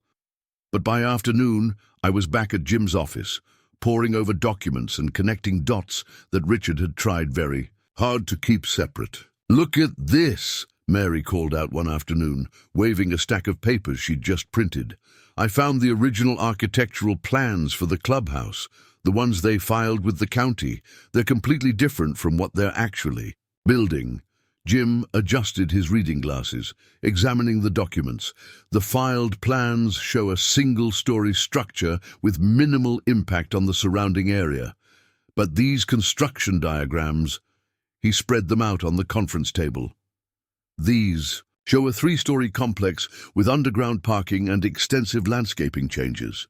Changes that would make it impossible to continue farming the surrounding land, I added, seeing how the planned drainage system would affect our water access. They weren't just building a clubhouse, they were deliberately making it impossible for us to farm. But that was just the beginning. The real breakthrough came when Mary managed to track down former employees from Richard's previous developments. These weren't the wealthy HOA board members or the satisfied residents of his luxury communities. These were the people who'd seen how the sausage was made. Linda Chen, a former project manager, provided particularly damning testimony. "It was always the same pattern," she told us over a video call. "Find a vulnerable community, usually agricultural. Start with small changes that seem reasonable. Then gradually escalate until the original residents have no choice but to sell." She'd kept detailed records, emails, meeting minutes, internal memos, documents that showed the deliberate strategy behind what looked like natural development. "They called it strategic community transformation," she explained, her disgust evident. But really, it was more like systematic erasure. The financial trail proved equally revealing. Jack Weber, our forensic accountant, had been working overtime tracking the money through Richard's web of shell companies. "See these transactions?" He pointed to a complex diagram on his laptop. "They're using the same capital to secure multiple loans, multiple permits, multiple projects. It's basically a real estate Ponzi scheme." But perhaps the most disturbing discoveries came from the environmental impact reports. Patricia Chen, our environmental lawyer, found evidence that Richard's company had deliberately hidden or minimized the environmental consequences of their developments.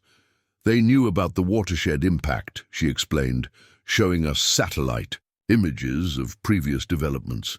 "They knew their construction would disrupt natural drainage patterns, affect local wildlife, even potentially contaminate groundwater. But they buried these findings under layers of technical jargon and selective data presentation." Miguel proved invaluable during this phase, using his connections in the farming community to gather evidence we might have otherwise missed. He found old photographs showing the progression of Richard's developments, documents that had been thought lost, and most importantly, people willing to testify about what they'd witnessed. "Remember the Rodriguez farm?" he asked one evening, pulling out his phone to show me some pictures. "Before Richard's company turned it into the Peaks? Look at these photos from just 5 years ago. Orchards, vineyards, genuine agricultural production. Now it's all golf courses and artificial lakes." The evidence painted a clear picture. Richard Phillips wasn't just a developer who cut corners. He was running a sophisticated operation designed to systematically eliminate agricultural communities under the guise of progress. Our barn wasn't destroyed by accident or oversight. It was part of a calculated strategy we'd seen repeated across multiple communities. Jim gathered us all in his office at the end of the week to review everything we'd found. The volume of evidence was staggering. Financial fraud, environmental violations, permit irregularities, and a clear pattern of deliberate community destruction. "This isn't just about stopping one development anymore," he said, looking around at our team. "This is about exposing an entire system of corruption and community destruction. The question is, are you ready for what that means?" I looked at the demolished site of our barn through Jim's office window, then back at the evidence spread across his desk. "What exactly does it mean?" "It means this gets bigger." "Much bigger," Mary answered. "Once we file these findings, it won't just be a local story anymore. We'll be taking on not just Richard Phillips, but an entire way of doing business that's been destroying communities like ours across the country." I thought about my family's legacy, about all the other farms that had been lost to Richard's progress, about the communities that had been erased and replaced with his artificial versions of rural life. "Do it," I said finally. "File everything. All of it. It's time people saw exactly what's been happening to places like Paradise Valley." Jim nodded, gathering up the key documents. "Richard Phillips thought he was just demolishing a barn," he said. "Instead, he gave us the key to exposing his entire operation. Sometimes the biggest trees fall from the smallest cuts." Looking at our assembled evidence, I couldn't help but think he was right. Richard had started this fight thinking he was dealing with one small farmer and one old barn. Instead, he'd triggered an investigation that was about to expose decades of systematic community destruction. The time for defense was over. Tomorrow, we would start taking this fight public. The thing about farming communities that developers like Richard Phillips never seem to understand is just how connected we all are. It's not just about sharing equipment or helping during harvest. It's about generations of shared history, of watching each other's backs when times get tough. The meeting at the Old Mill Community Center proved that point perfectly. What started as a small gathering of local farmers turned into something much bigger. Word had spread through the agricultural grapevine, and by 7 o'clock that evening, the parking lot was full of pickup trucks and farm vehicles. Inside, the old building was packed. I recognized faces from every corner of the county. Dairy farmers from the North Valley, orchard owners from the foothills, even some of the organic vegetable growers who'd started up in recent years. But there were new faces too. Environmental activists, historical preservation advocates, and surprisingly, residents from Richard's own developments. "Never thought I'd see the day," Bill Johnson muttered beside me, nodding toward a group of well-dressed people from the estates. City folks standing with farmers. One of those city folks, a woman named Eleanor Matthews, had actually reached out to us first. "We bought into Richard's vision of rural living," she explained to the crowd. "What we didn't buy into was the destruction of actual rural communities. That's not development, that's erasure." The meeting started with me sharing everything we'd discovered. The fraudulent permits, the environmental violations, the pattern of systematic destruction across multiple communities. As I spoke, I could see faces hardening with recognition. Many of these people had watched similar stories play out in their own communities. Then Maria Rodriguez stood up. Carlos Rodriguez's wife, whose family had lost their orchard to one of Richard's previous developments. "We thought we were alone," she said, her voice strong, despite the emotion behind it. "We thought nobody would understand how it felt to watch generations of work just erased. But we weren't alone, and neither are you." That opened the floodgates. One by one, people started sharing their stories. A dairy farmer from the next county over described how Richard's company had manipulated water rights to force him to sell. An elderly couple detailed how their historic farmhouse had been deliberately cut off from access roads until they had no choice but to move. But it wasn't just stories of loss. People started offering help, real, concrete support. The local Heritage Society pledged their resources for documenting and protecting historical agricultural structures. Environmental groups offered their expertise in fighting the permit violations. Even some of the newer residents from the development stepped up, offering to testify about the discrepancies between what they'd been promised and what Richard's company actually delivered. Miguel, who had been working his connections all week, brought in representatives from 3 different agricultural workers' unions. These developments don't just destroy farms, he explained. They destroy jobs, communities, ways of life. We're ready to stand with you. The most surprising ally came in the form of Rebecca Chen, a former member of Richard's own development team who'd quit over ethical concerns. I know how they operate, she told the gathered crowd. I know where the bodies are buried, metaphorically speaking, of course, and I'm ready to talk. By the end of the evening, we had more than just moral support. We had a coalition. Teams were formed, responsibilities assigned, resources pooled. The environmental groups would handle the ecological impact documentation. The Heritage Society would focus on the historical preservation angle. Local media contacts promised to keep the story in the public eye. But perhaps most importantly, we had stories. Dozens of them, all pointing to the same pattern of community. Destruction that Richard had perfected over the years. Each one alone might have seemed like an isolated incident, but together they painted a damning picture of systematic erasure of rural communities. Jim, who'd been quietly observing from the back of the room, finally spoke up. What we have here, he said, is more than just a legal case. We have a chance to expose a pattern that's been destroying communities like yours across the country. But it won't be easy. Richard Phillips has money, influence, and a lot of people invested in keeping this system running. Money isn't everything. Bill Johnson countered. You can't buy the kind of support we're seeing here tonight. Looking around the room, I saw heads nodding in agreement. These weren't just allies in a fight. They were people who understood exactly what we were fighting for. Each of them had their own reason to want to see Richard's operation exposed, their own piece of history they wanted to protect. As the meeting wound down, people lingered, exchanging contact information, making plans, forming connections. The energy in the room was electric, the kind of energy you feel when people realize they're not fighting alone anymore. Outside, the sun had set, but the parking lot was still full of people talking, planning, organizing.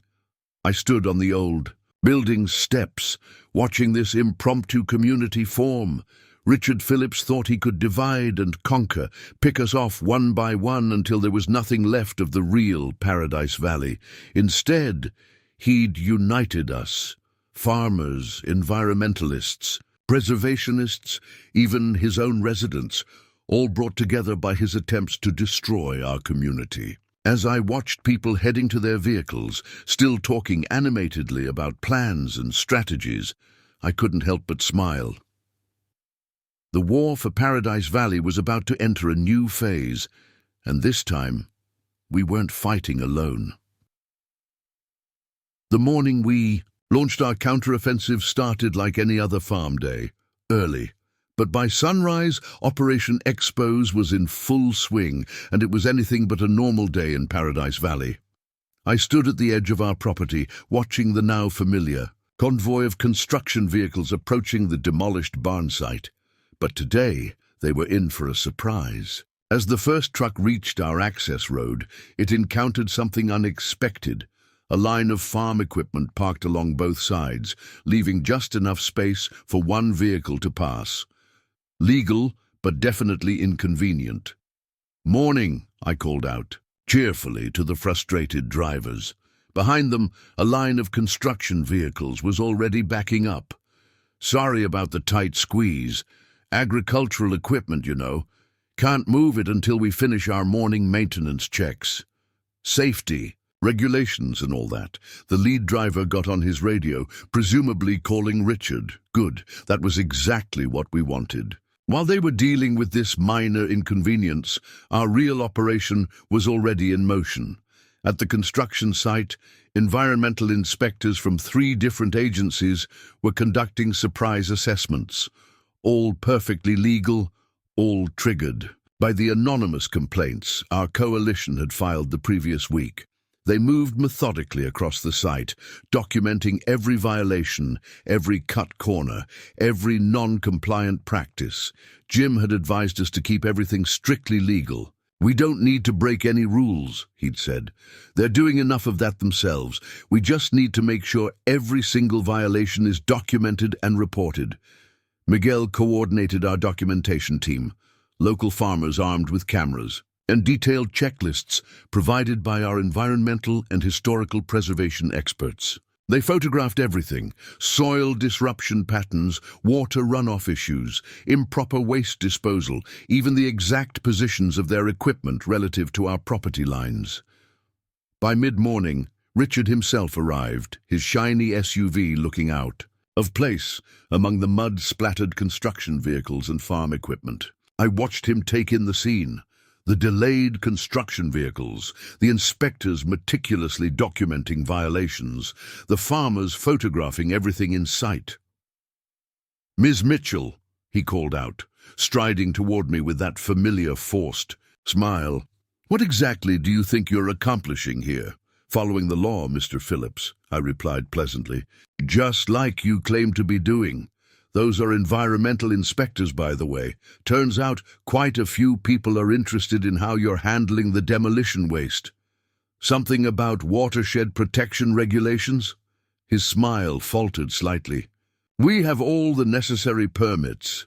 "The fake ones," I interrupted. "Or did you file new ones I haven't seen yet?" That hit home. I saw the first flicker of real concern cross his face. Behind him, one of the inspectors was taking soil samples from where their equipment had been leaking hydraulic fluid. "You're interfering with a legal construction project," he tried again. "No, we're documenting an illegal one." Big difference. I handed him a thick envelope. "By the way, this is for you. Notice of intent to file multiple complaints. Environmental, historical preservation, fraud, take your pick. Our lawyers thought you might want to review them before they're officially filed." He took the envelope automatically, his knuckles white with tension. "You have no idea what you're starting." "Actually, we know exactly what we're starting. The question is, do you know what you started?" I gestured to the scene around us. "This isn't just about our barn anymore, Richard. This is about every community you've destroyed, every farmer you've forced out, every piece of history you've erased." More vehicles were arriving now, local news vans, drawn by the tips our media contacts had provided. I saw Richard clock their presence, saw him calculating his options. "This can still be resolved amicably," he offered, lowering his voice. "Name your price. Whatever the barn was worth, whatever the land means to you, I'll double it." I laughed, actually laughed out loud. "You still don't get it, do you? This isn't about money. It never was. This is about standing up to people like you, who think everything and everyone has a price." The news crews were setting up now, cameras pointing our way. Around us, the inspectors continued their methodical documentation, while our team of farmers kept their own records. Every minute of delay cost Richard money, and every violation the inspectors found would cost him more. "Think very carefully about your next move," I advised him. "Because whatever you do, whatever strings you try to pull, whatever pressure you try to apply, we'll be watching, and we're not the only ones anymore." He opened his mouth to respond, but was interrupted by one of the inspectors calling him over to discuss what appeared to be a serious violation. I watched him walk away, his usual confident stride notably absent. Miguel appeared at my elbow. "Channel 5 wants an interview," he said quietly. And the environmental team found something big in the soil samples, really big. I nodded, watching. Richard gestured angrily at the inspector. "Make sure everyone keeps documenting everything," I said. "Every reaction, every violation, every attempt to pressure the inspectors. From now on, everything they do is evidence." This was just the first move in our counter-offensive, but already I could see its impact. Richard Phillips was used to operating in the shadows, using money and influence to smooth over his violations. But now, in the harsh light of public scrutiny and legal documentation, those shadows were fading fast, and we were just getting started. The Paradise Valley Town Hall meeting that evening was unlike anything our small community had ever seen. The parking lot was overflowing, with vehicles spilling onto the grass and along the access road. Inside, every seat was taken, with people standing along the walls and crowding the doorways. Richard Phillips and his HOA board members sat in their usual front row seats, looking considerably less comfortable than usual. The morning's events had clearly rattled them, but I knew Richard well enough by now to expect a counterattack. He wasn't the type to take public embarrassment lightly. Mayor Thompson, a usually unflappable woman who'd seen her share of heated town hall debates, looked somewhat overwhelmed by the turnout. "Given the unusual circumstances," she began, "we'll be modifying our usual format. We have several speakers registered." "If I may, Mayor Thompson," Richard interrupted, standing smoothly. "Before we proceed, I'd like to address some of the unfortunate events that occurred this morning."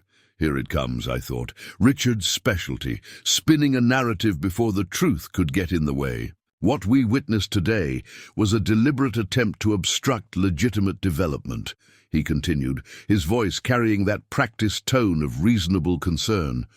"The Paradise Valley Community Center project represents a significant investment in our community's future. These delay tactics, while perhaps emotionally satisfying for some, are ultimately hurting everyone's property values." A murmur ran through the crowd. Richard pressed on, clearly believing he had the upper hand. "We understand change can be difficult. That's why we're prepared to announce an enhanced compensation package for affected properties. Additionally, we're offering priority membership." "Affected properties?" The voice came from the back of the room. Carlos Rodriguez stood up, his weathered face tight with anger. "You mean like my family's orchard, the one your legitimate development destroyed?"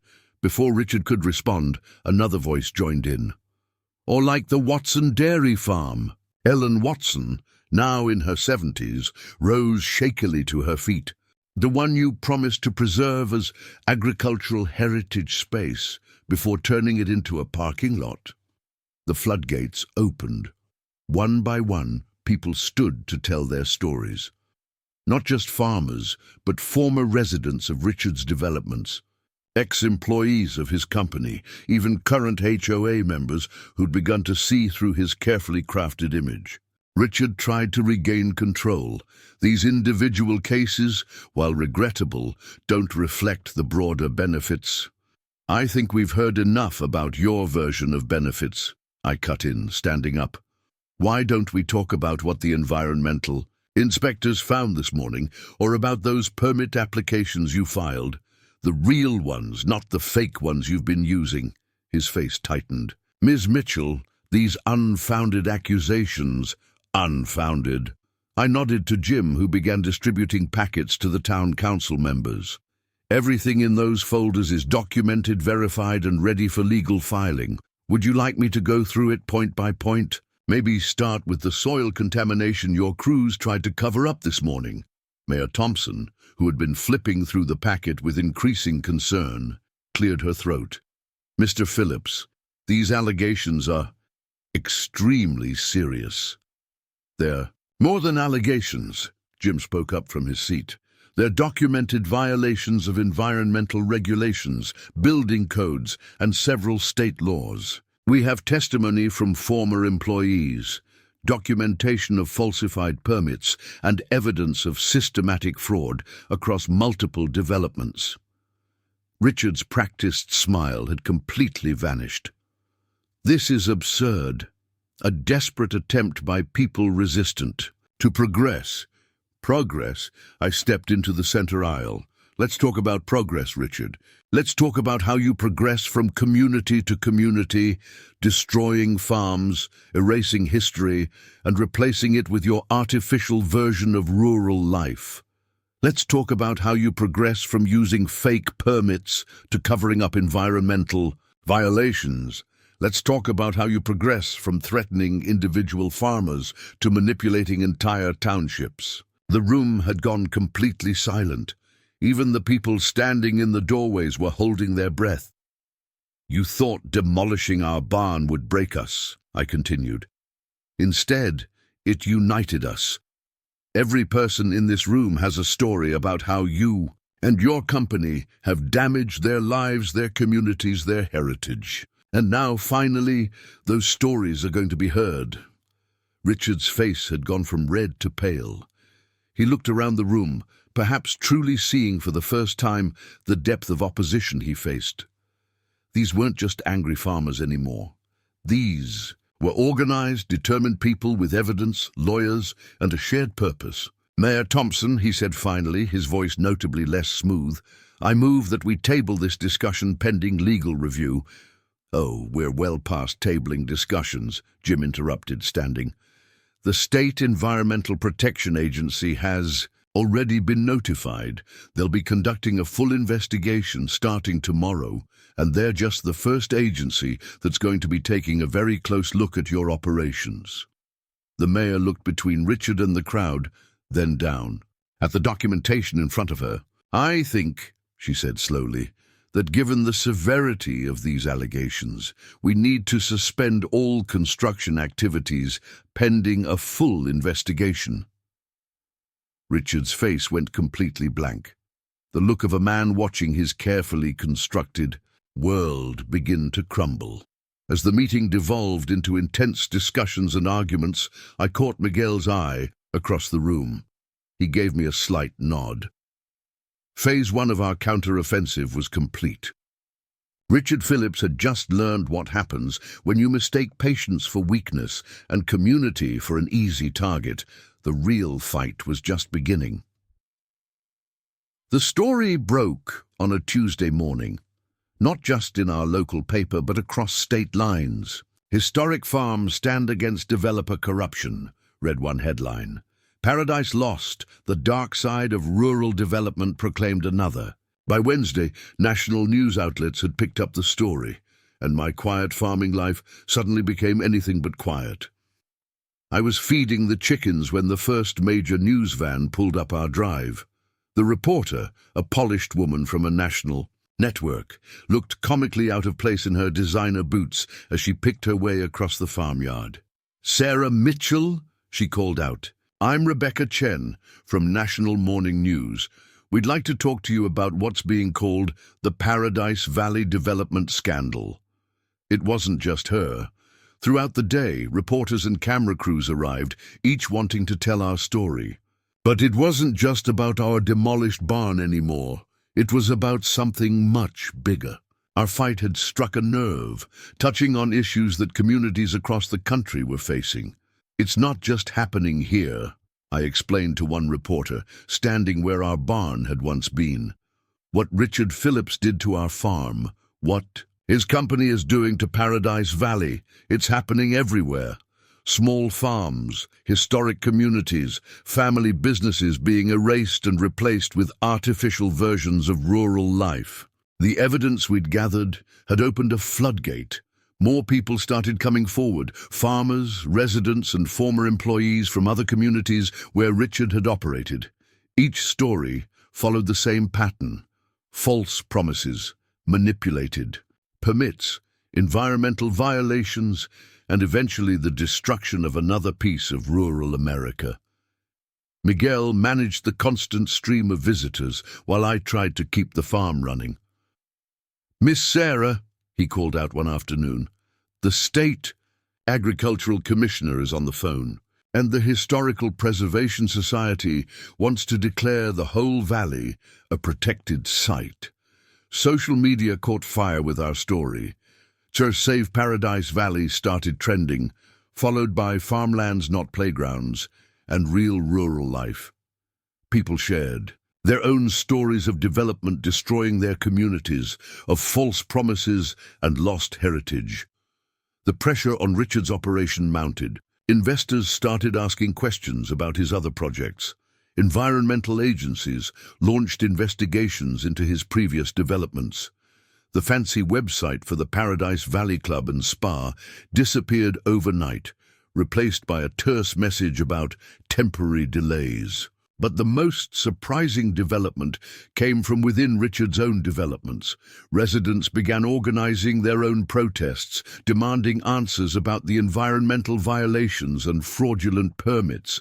The perfect facade of his luxury communities began cracking as people realized what had been destroyed to create them. "We bought into a lie," Eleanor Matthews, now a regular spokesperson for the residents' group, told reporters. "We thought we were getting authentic rural living. Instead, we were participating in the destruction of real rural communities." The media attention brought support from unexpected places. Environmental groups offered legal support and expertise. Historical preservation societies pledged resources for documentation and protection. Even some developers reached out, ones who actually cared about sustainable community development, offering to help create alternatives to Richard's destructive model. Jim's office became a hub of activity, coordinating with journalists, investigators, and advocacy groups. "This is bigger than we thought," he told me one evening, surrounded by stacks of new evidence. "Richard's operation was just the tip of the iceberg. There's a whole network of developers using these tactics." Mary, who'd been tracking the story's spread, showed me a map she'd created. Red pins marked communities where similar development patterns had been identified. The map looked like it had measles. "Every red pin is another Paradise Valley," she explained. "Another community fighting to preserve its heritage against developers like Richard. The difference is, now they know they're not fighting alone." The pressure began affecting Richard's other projects. Construction halted at several sites as permits were reviewed. Investors pulled out of planned developments. His carefully constructed empire started showing cracks. But with the increased attention came increased pressure on us too. Strange cars drove slowly past the farm. Anonymous threats arrived in my email. Jim hired security for his office after someone tried to break in. At night, "They're scared," he said, when I expressed concern. "What's happening here threatens their entire business model.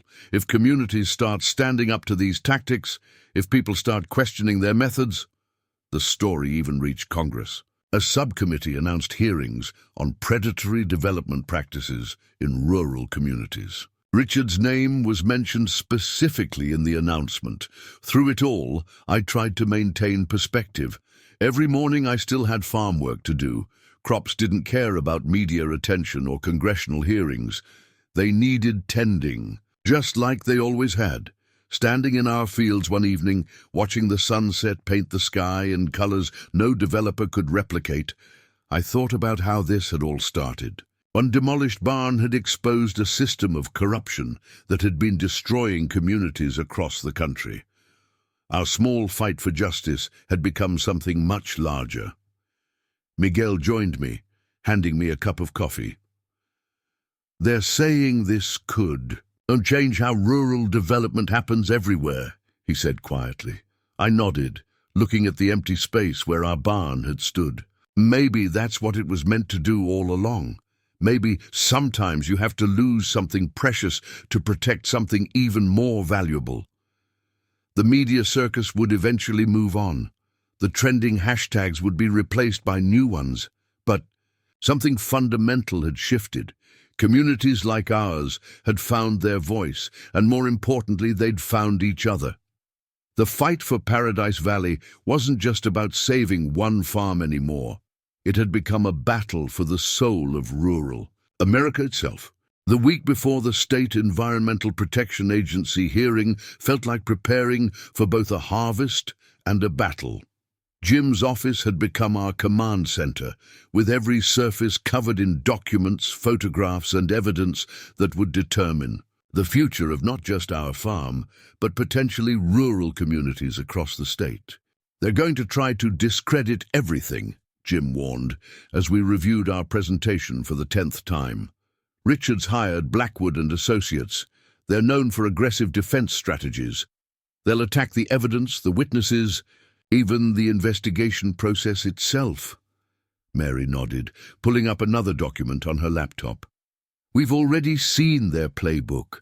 Look at these news stories. She showed us articles that had started appearing in business journals, questioning the economic impact of agricultural preservation, promoting the benefits of planned community development. Classic misdirection, Jim explained. They're trying to frame this as progress versus preservation, development versus stagnation.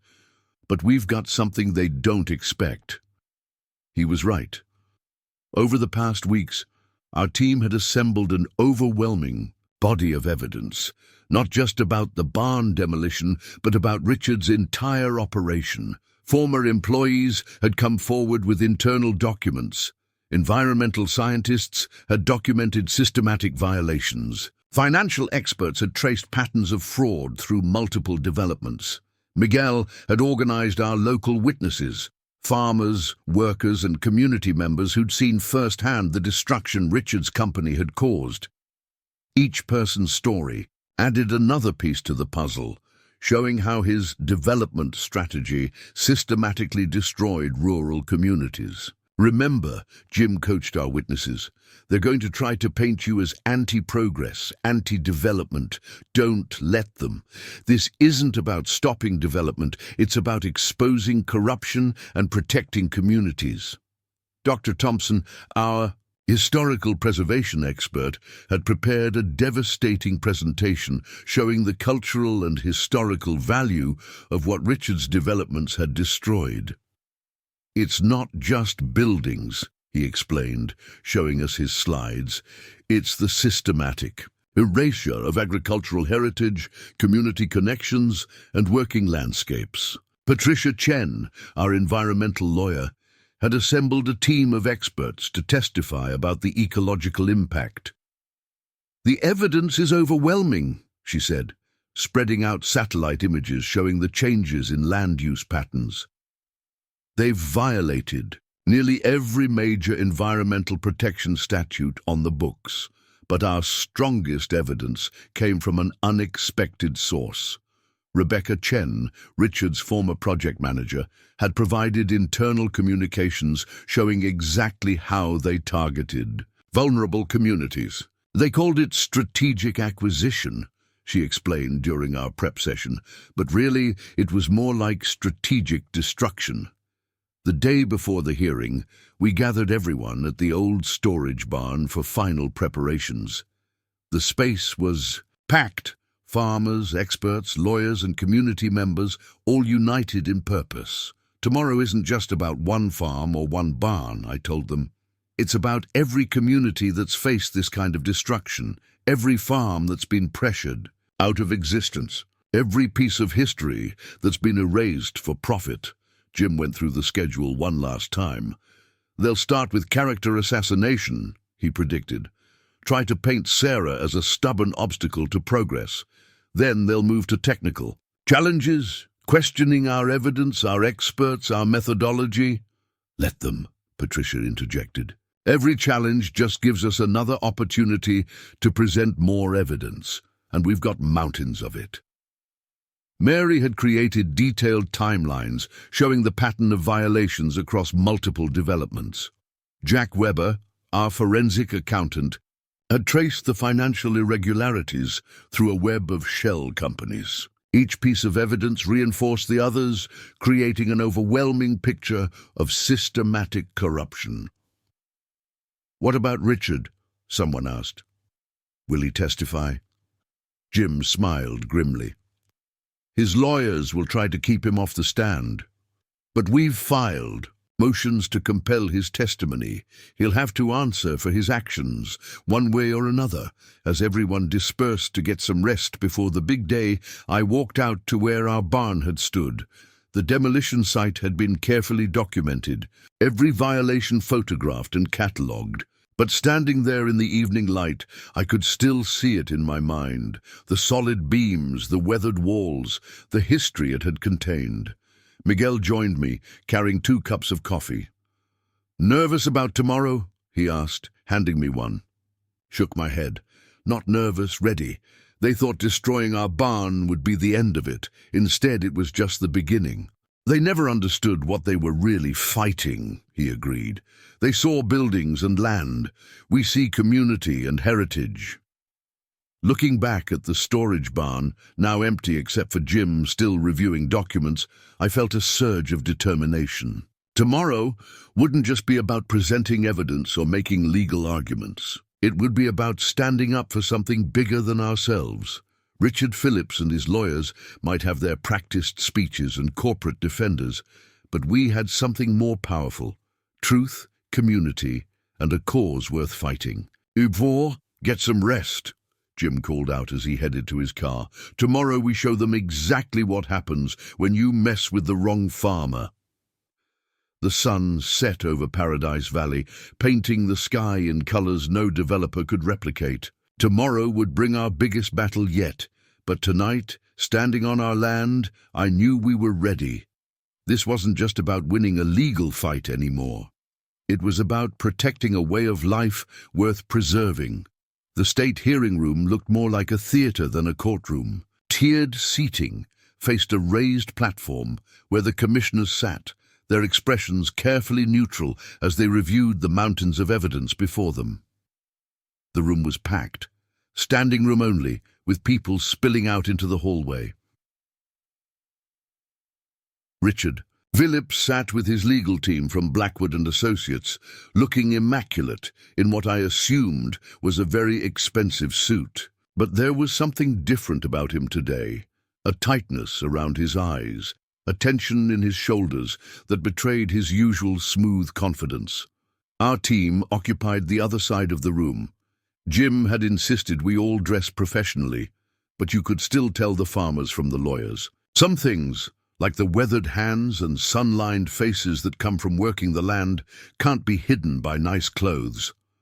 The head commissioner, Dr. Eleanor Martinez, called the hearing to order. "Before we begin," she announced, "I want to make it clear that this hearing is not about stopping development or preserving the status quo. It's about investigating serious allegations of environmental violations, permit fraud, and systematic community destruction." Richard's lead lawyer, Thomas Blackwood himself, started with exactly the strategy Jim had predicted. "What we're seeing here," he began smoothly, "is a resistance to progress, a refusal to acknowledge the changing needs of our growing communities." But we were ready. When it was our turn, Jim didn't just present evidence. He told a story. The story of Paradise Valley, of generations of farmers and their connection to the land. Then he showed how Richard's company had systematically worked to destroy that heritage. "This isn't about progress versus preservation," Jim explained, displaying our evidence on large screens. "It's about the deliberate destruction of communities for profit." One by one, our witnesses took the stand. Dr. Thompson showed how the barn's demolition violated multiple historical preservation laws. Patricia Chen presented devastating environmental evidence, including soil samples showing contamination that had been deliberately covered up. But the real impact came from the personal testimonies.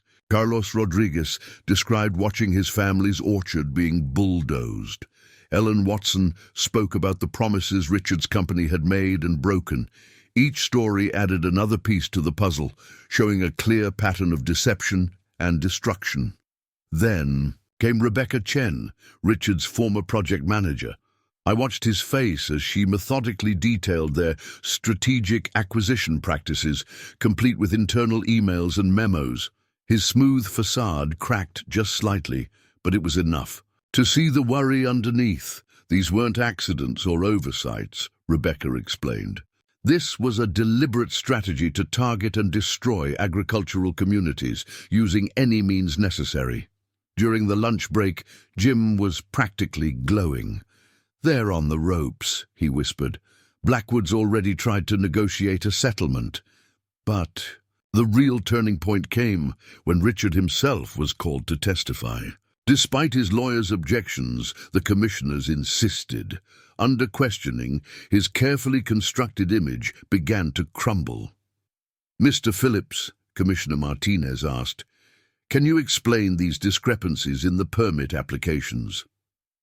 "Those were administrative oversights," he began, but the commissioner cut him off. "Oversights that appear in identical patterns across multiple developments? Oversights that consistently allowed you to bypass environmental regulations and historical preservation requirements?"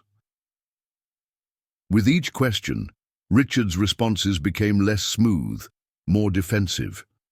When confronted with the evidence of environmental violations, he tried to blame subordinates. When shown the falsified permits, he claimed ignorance of the details. But the final blow came from an unexpected source. During a brief recess, Mary burst into the room with new evidence, documents showing that Richard had begun the process of demolishing our barn before he'd even filed the first permit application. "This wasn't development," Jim summarized in his closing statement. "This was destruction for profit, carried out with complete disregard for law, community, or consequence." The commissioner's deliberation seemed to take forever. The room was silent except for the shuffling of papers and the occasional whispered conversation. I caught Richard staring at me once, his expression unreadable. Finally, Commissioner Martinez cleared her throat. "Based on the overwhelming evidence presented today," she began, "this commission finds multiple serious violations of state environmental regulations, historical preservation laws, and development codes. The list of violations and penalties that followed was extensive. Construction permits revoked, heavy fines imposed, criminal investigations recommended, but the most significant ruling was yet to come. Furthermore," Martinez continued, "given the pattern of violations demonstrated across multiple developments, this commission is recommending a complete review of all projects undertaken by Paradise Valley Development Group and its associated companies." The room erupted. Richard's lawyers immediately began arguing for stays and appeals, but the damage was done. His careful house of cards was finally collapsing. As people began filing out of the hearing room, I found myself face to face with Richard one last time. "You didn't have to take it this far," he said quietly. "Yes, I did," I replied. "Because it was never just about our barn. It was about every community you've destroyed, every farm you've erased, every piece of history you've bulldozed. And now, finally, it stops." He didn't respond, just turned and walked away, leaving behind the ruins of his carefully constructed empire. Outside, the setting sun painted Paradise Valley in shades of gold and purple. Our barn was still gone, but something new had been built in its place, a precedent that would help protect other communities from facing the same destruction. The battle for Paradise Valley was won, but the war to protect rural communities was just beginning. And this time, we were ready for it. The official order from the State Environmental Protection Agency arrived on a Tuesday morning, delivered by a courier who seemed bemused by our farm's muddy access road. The document was thick, nearly 50 pages of legal language that essentially boiled down to one clear message. We'd won, completely and unequivocally. I sat at our kitchen table, the same one where this whole fight had started, reading through the details. The order didn't just halt construction of the clubhouse, it required complete restoration of our property to its original condition. But it went even further. implementing new protections for agricultural lands throughout the region. Jim arrived shortly after, his usual serious expression replaced with an uncharacteristic grin. "Have you gotten to page 38 yet?" he asked, helping himself to coffee. "That's where it gets really good." He was right. Page 38 detailed the financial penalties, millions in fines, mandatory remediation costs, and a requirement for Richard's company to establish a fund for agricultural land preservation. The very thing he'd tried to destroy would now be protected by his own money. "But here's the best part," Jim said, flipping to the last section. "The precedent this sets. Every development project in the state will now have to go through enhanced review if it impacts agricultural land or historical structures. No more bulldozing first and asking permission later." The phone hadn't stopped ringing since the news broke. Reporters wanted statements, other communities sought advice, and environmental groups offered congratulations. But the most meaningful calls came from other farmers, people who'd faced similar battles and now saw a path to fighting back. Miguel appeared at the door, trying to hide his own smile. "You might want to come see this," he said mysteriously. Outside, a crowd had gathered at the demolition site. But they weren't there to protest or cause trouble. They were there to help. Farmers with tractors, construction workers with equipment, volunteers with tools and supplies. The community had come together not just to celebrate our victory, but to begin the process of rebuilding. Bill Johnson's gravelly voice rose above the general chatter. "Well, are we just going to stand around looking pretty? Or are we going to rebuild this barn?" The scene that followed would have been impossible to imagine just months ago. Farmers who'd competed at markets for years worked side by side. Residents from Richard's developments, still in their designer clothes, passed water bottles and helped clear debris. Even some of the construction workers who'd originally demolished the barn had returned, this time to help rebuild it. "We're not just rebuilding a barn," I told a reporter who'd shown up to cover the story. "We're rebuilding a community, and this time we're building it stronger." The new barn wouldn't be exactly like the old one, that was impossible. But in many ways, it would be better.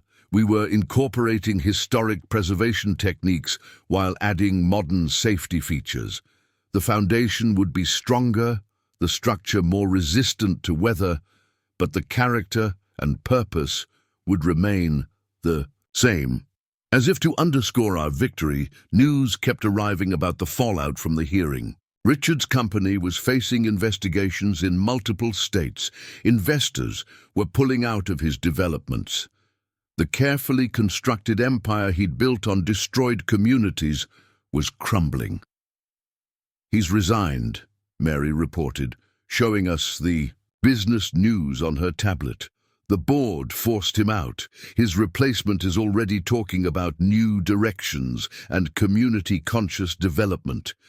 But the real victory wasn't in Richard's downfall. It was in the changes our fight had sparked. New regulations were being proposed to protect agricultural communities. Development projects across the state were being reviewed with increased scrutiny. The pattern of destruction we'd exposed was leading to real, systemic change. Eleanor Matthews, still in her designer clothes, but now sporting work gloves and a determined expression, summed it up perfectly. "We bought into these developments because we wanted to be part of a rural community. We just didn't understand that real communities can't be built by destroying what's already there." As the sun set on that first day of rebuilding, I stood with Miguel and Jim, watching the volunteers pack up their tools. The site that had been a symbol of destruction was now becoming something else, a symbol of resilience, of community, of the power of standing up for what's right. "You know," Jim said thoughtfully, "when we started this fight, I thought we were just trying to save one barn on one farm. I didn't realize we were really fighting for the soul of rural America." Miguel nodded. "That's because you're a city boy, Jim. Us farmers, we always knew what was at stake. Looking at the progress we'd made in just one day, at the mix of people who'd come together to help rebuild, I felt something I hadn't experienced since this whole ordeal began. Hope. Not just for our farm, but for all the other Paradise Valleys. Out there, the barn we'd lost had been a symbol of our past. The one we were building would be a symbol of our future, a future where development doesn't have to mean destruction, where progress doesn't require erasing history, and where communities stand together against those who would tear them apart. This victory wasn't just ours. It belonged to every farmer who'd lost land to aggressive development, every community that had been erased in the name of progress, every piece of history that had been bulldozed for profit. And now, finally, things were changing. Paradise Valley wasn't lost after all. It was just being reborn, stronger than ever. The changes that swept through Paradise Valley over the next few months were both subtle and profound. Gone were the constant sounds of construction equipment and the steady encroachment of development. Instead, there was a new energy in the air, one of renewal and restoration. The first major change came from the County Planning Commission.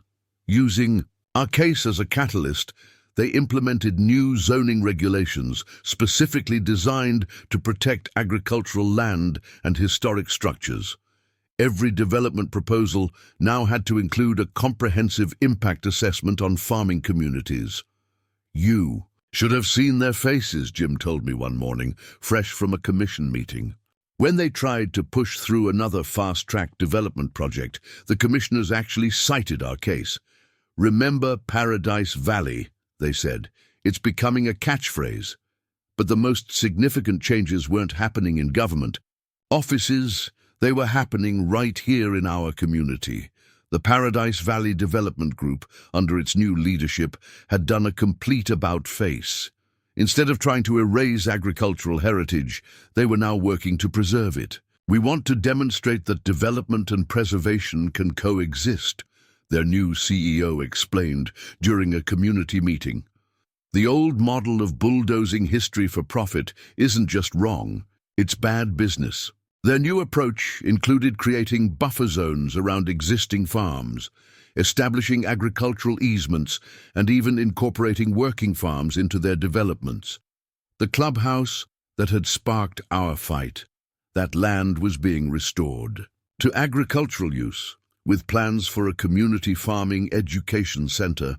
Miguel had taken charge of the education program, teaching both long-time residents and newcomers about sustainable farming practices. "You should see these kids," he said one day, watching a group of children from the development learning about planting seasons.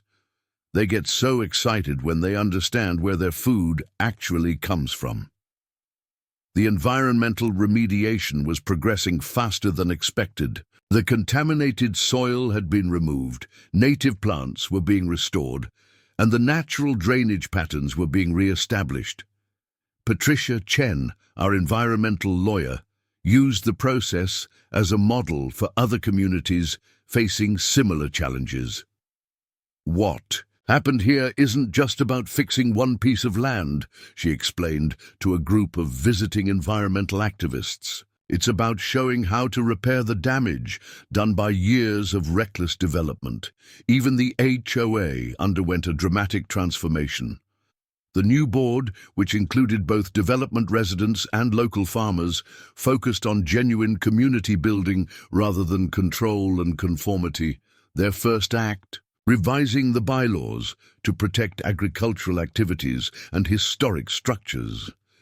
Eleanor Matthews, now serving as HOA president, had become one of our strongest allies. "We were sold a sanitized version of rural life," she admitted during a planning session. "Now we're learning what real community means, and it's so much richer than anything a developer could design." The media attention had largely moved on, but the impact of our fight continued to ripple outward. Other farming communities facing development pressure reached out for advice and support. We'd created a network of resources and expertise, helping Others stand up against the kind of destruction we'd faced. Dr. Thompson, our historical preservation expert, had turned our case into a template for protecting agricultural heritage. What happened in Paradise Valley changed the conversation. He told a conference of preservationists, "It's not just about saving old buildings anymore. It's about preserving living history and working landscapes." The new barn was taking shape, rising from the foundation with a mix of traditional techniques and modern improvements. Every weekend brought volunteers from both the farming community and the developments, working side by side to rebuild not just a structure, but a symbol of our unified community. Bill Johnson, supervising the construction with his usual gruff efficiency, summed it up best. "This barn isn't just about storing equipment anymore, it's about showing what happens when people decide some things are worth fighting for." The financial world had taken notice too. Investment firms were developing new models for rural development that emphasized preservation and integration rather than destruction and replacement. The Paradise Valley case was being taught in business schools as an example of how not to approach community development.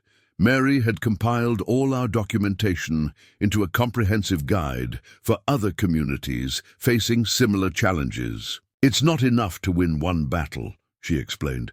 "We need to give others the tools to fight their own." One morning, standing in our fields, watching the sunrise paint the sky, I realized something profound had shifted. The division between the old Paradise Valley and the new developments was fading. In its place was something unique, a genuine community that valued both its agricultural heritage and its future growth. Jim joined me, looking out over the valley. "You know what the best part is?" he asked. "Richard Phillips' whole model of development is dying. Other companies are looking at what happened here and realizing that destroying communities for profit isn't just wrong, it's unsustainable." He was right. The system itself was changing, not just here but across the country. Development didn't have to mean destruction. Progress didn't have to erase history. Communities didn't have to choose between preservation and growth. Paradise Valley had become more than just a place. It was a promise of what could be when people stood together to protect what mattered. The barn we'd lost had sparked a revolution in how rural communities faced development pressure, and this was just the beginning. 1 year to the day after they demolished our barn, I stood in almost the exact same spot, sipping my morning coffee. But this time, instead of looking at destruction, I was watching the sunrise reflect off the new barn's weathered boards, already taking on that perfect shade of red that only time and weather can create. The morning was quiet, filled with the usual farm sounds, roosters crowing, equipment humming, the distant lowing of cattle. But there was something else in the air too, a sense of permanence, of victory, not just won, but secured for the future. Miguel pulled up in his truck, right on schedule. "Morning, Miss Sarah," he called out, carrying a box of Maria's pastries, our daily tradition now. "Big day today." He was right. In a few hours, people would start arriving for what we'd come to call the Paradise Valley Preservation Celebration. Not just our local community, but farmers and activists from across the country coming to see what real change looks like. The new barn stood as its centerpiece, but it wasn't just a replacement for what we'd lost. It was something more, a symbol of what can happen when a community stands together. The original foundation stones had been carefully preserved and incorporated into the new structure, blending old and new just as our community had done. Inside, the barn told our story. One wall displayed photographs documenting our fight, the demolition, the protests, the hearing. Another showed the rebuilding process with farmers and development residents working side by side. But the most powerful display was the legacy wall, covered with stories and pictures from other communities who'd followed our example. You know what I realized? I said to Miguel as we set up for the day's events. When Richard Phillips destroyed a barn, he thought he was just clearing the way for his development. Instead, he helped build something much more powerful, a movement. The evidence was all around us. Paradise Valley had become a model for sustainable community development. The farms and developments no longer existed in opposition. They'd found ways to complement each other, create something unique. Jim arrived early, looking more relaxed than I'd ever seen him during the fight. "Just got word," he announced, grinning. 3 more states have adopted what they're calling Paradise Valley protections, laws specifically designed to prevent the kind of destruction we faced. Mary joined us, carrying her ever-present laptop. "And the network keeps growing," she added. "We've got farming communities from coast to coast using our playbook to protect their land and heritage." By mid-morning, the celebration was in full swing. Bill Johnson was giving tractor rides to kids from the development, teaching them about farming equipment. Eleanor Matthews and her HOA committee were serving locally grown food at tables set up between the barn and the fields.